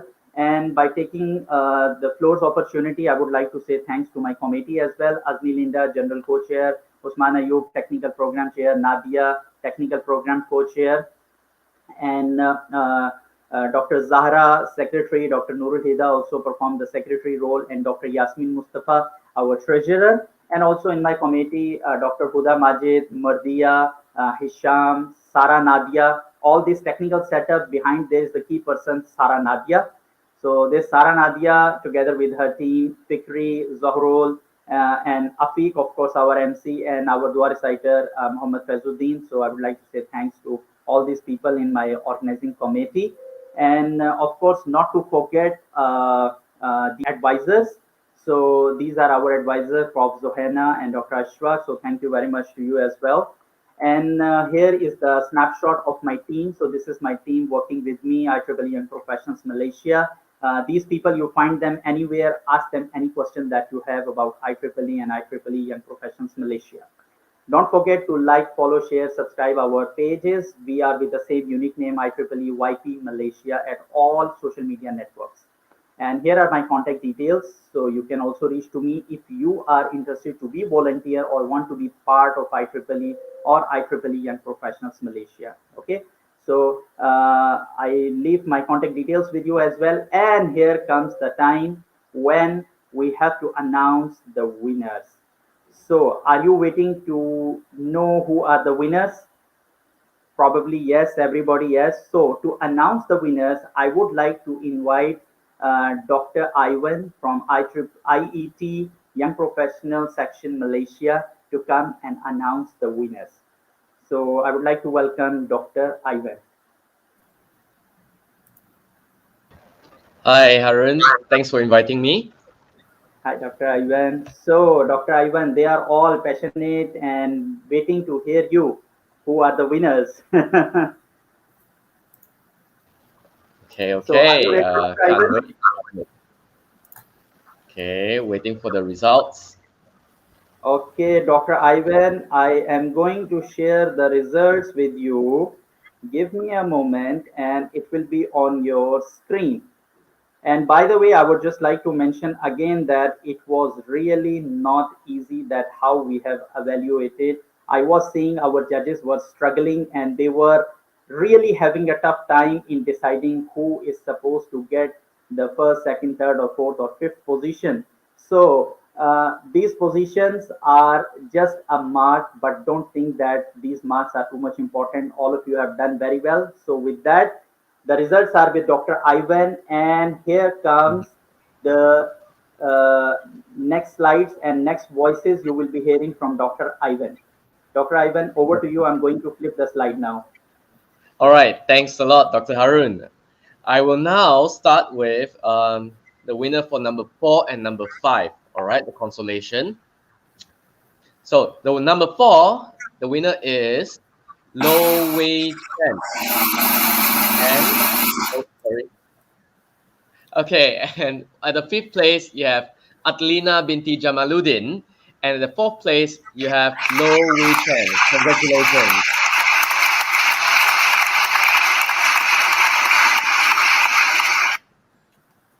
Okay. Oh, that's a great sound effect there. Now, for second runner-up, can we have the sound effect? Second runner-up, drum roll.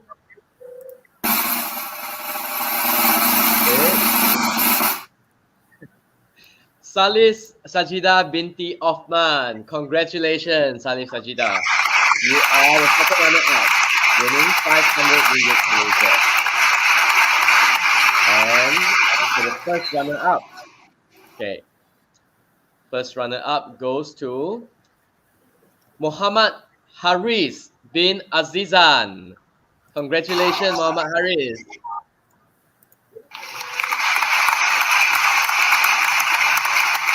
Winning first runner-up, you get ringgit Malaysia, 750 ringgit.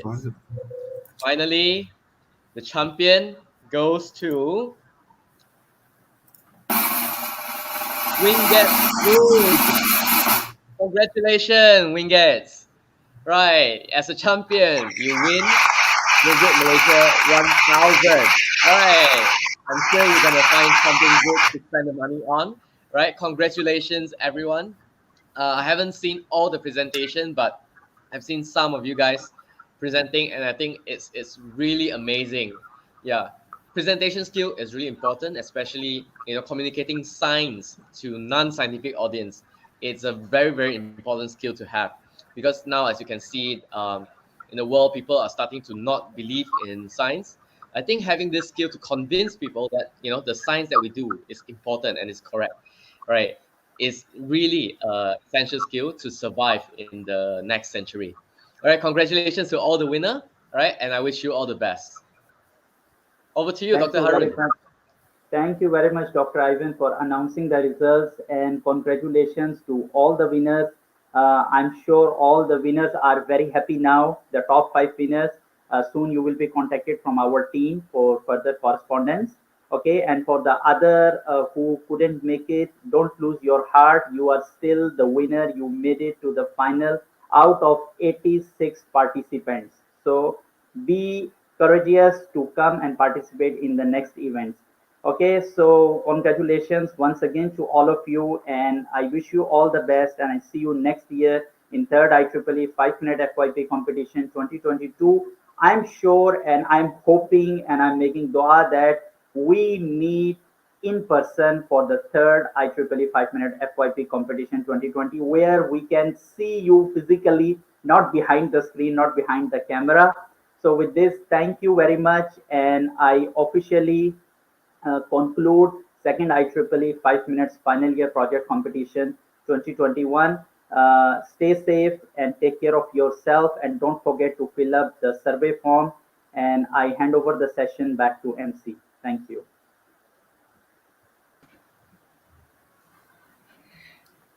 Thank you, Dr. Rashid, for the closing speech, and Dr. Ivan for announcing the winners, and also to all the judges who are here to be with us today. And congratulations to all the winners.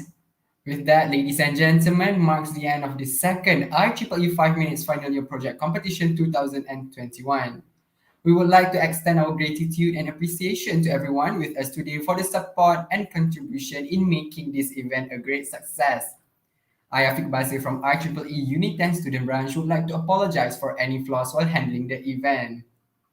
And don't forget to fill in the survey mentioned by Dr. Nadia and also Dr. Harun, whereby we will be putting the link and the QR code, as you can see in the current slide. And please don't forget to fill in the survey. Thank you, and we look forward to seeing you in the upcoming events. Sekian wabillahi taufiq wa hidayah. Wassalamualaikum warahmatullahi ta'ala wabarakatuh. Subhanakallahumma wa hamdika asyhadu an la ilaha illa anta astaghfiruka wa atubu ilaik.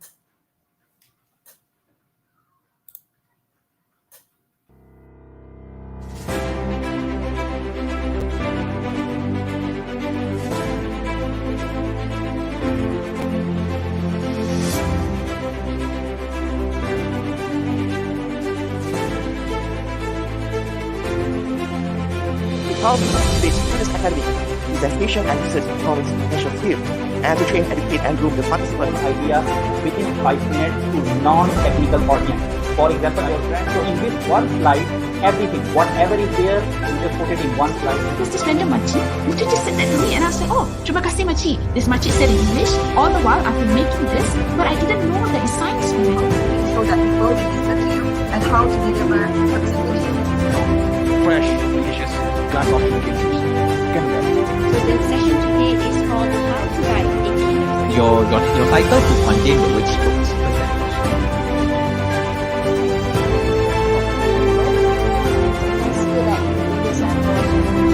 Going to have fun. 1, 2, 3. Alright. Okay. Okay, all the best everyone. Is technology evolving faster than society can handle?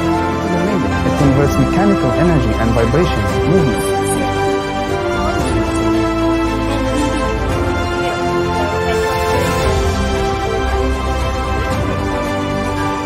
Organisms have the insight in such processes.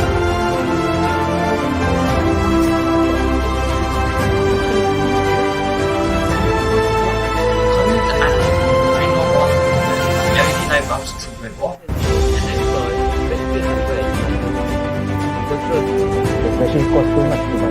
Introduce you to my project, which is a what control project with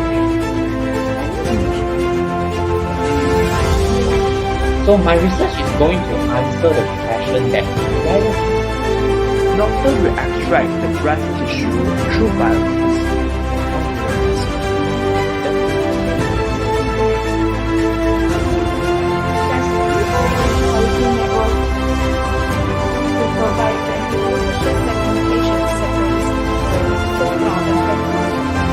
This research nanostructured iron oxide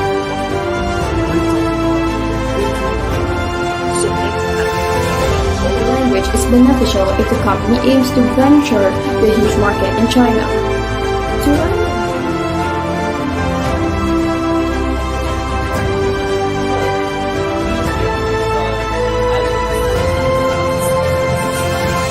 Semi-immersive VR and full-immersive VR. The most advanced the model architecture is based on mobile Automata of the off-grid photovoltaic system. and what was the subject? the vehicle that involves Which of yes can give the best We managed, as we read earlier, by sunset in the west. So waiting to east, waiting to the west.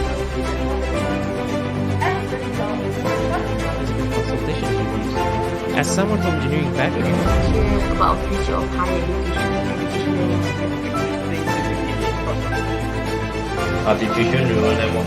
It's all over the premise with a range between 10 and 11.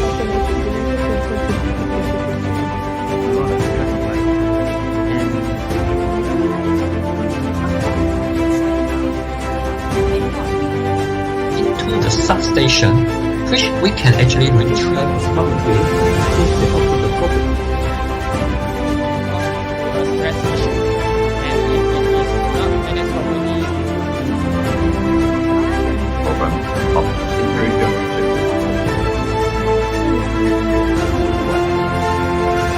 Out of that number,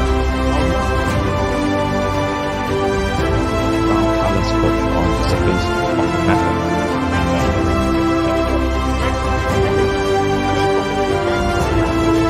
Why do you for example, this is the musical key. overall performance of a product, or in this case, the online course. A system is a reliable device project.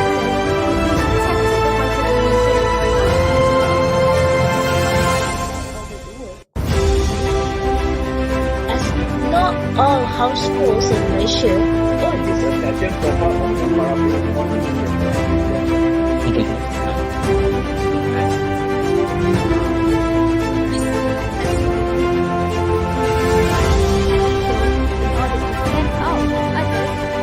We are at least 1 until 2 meters away from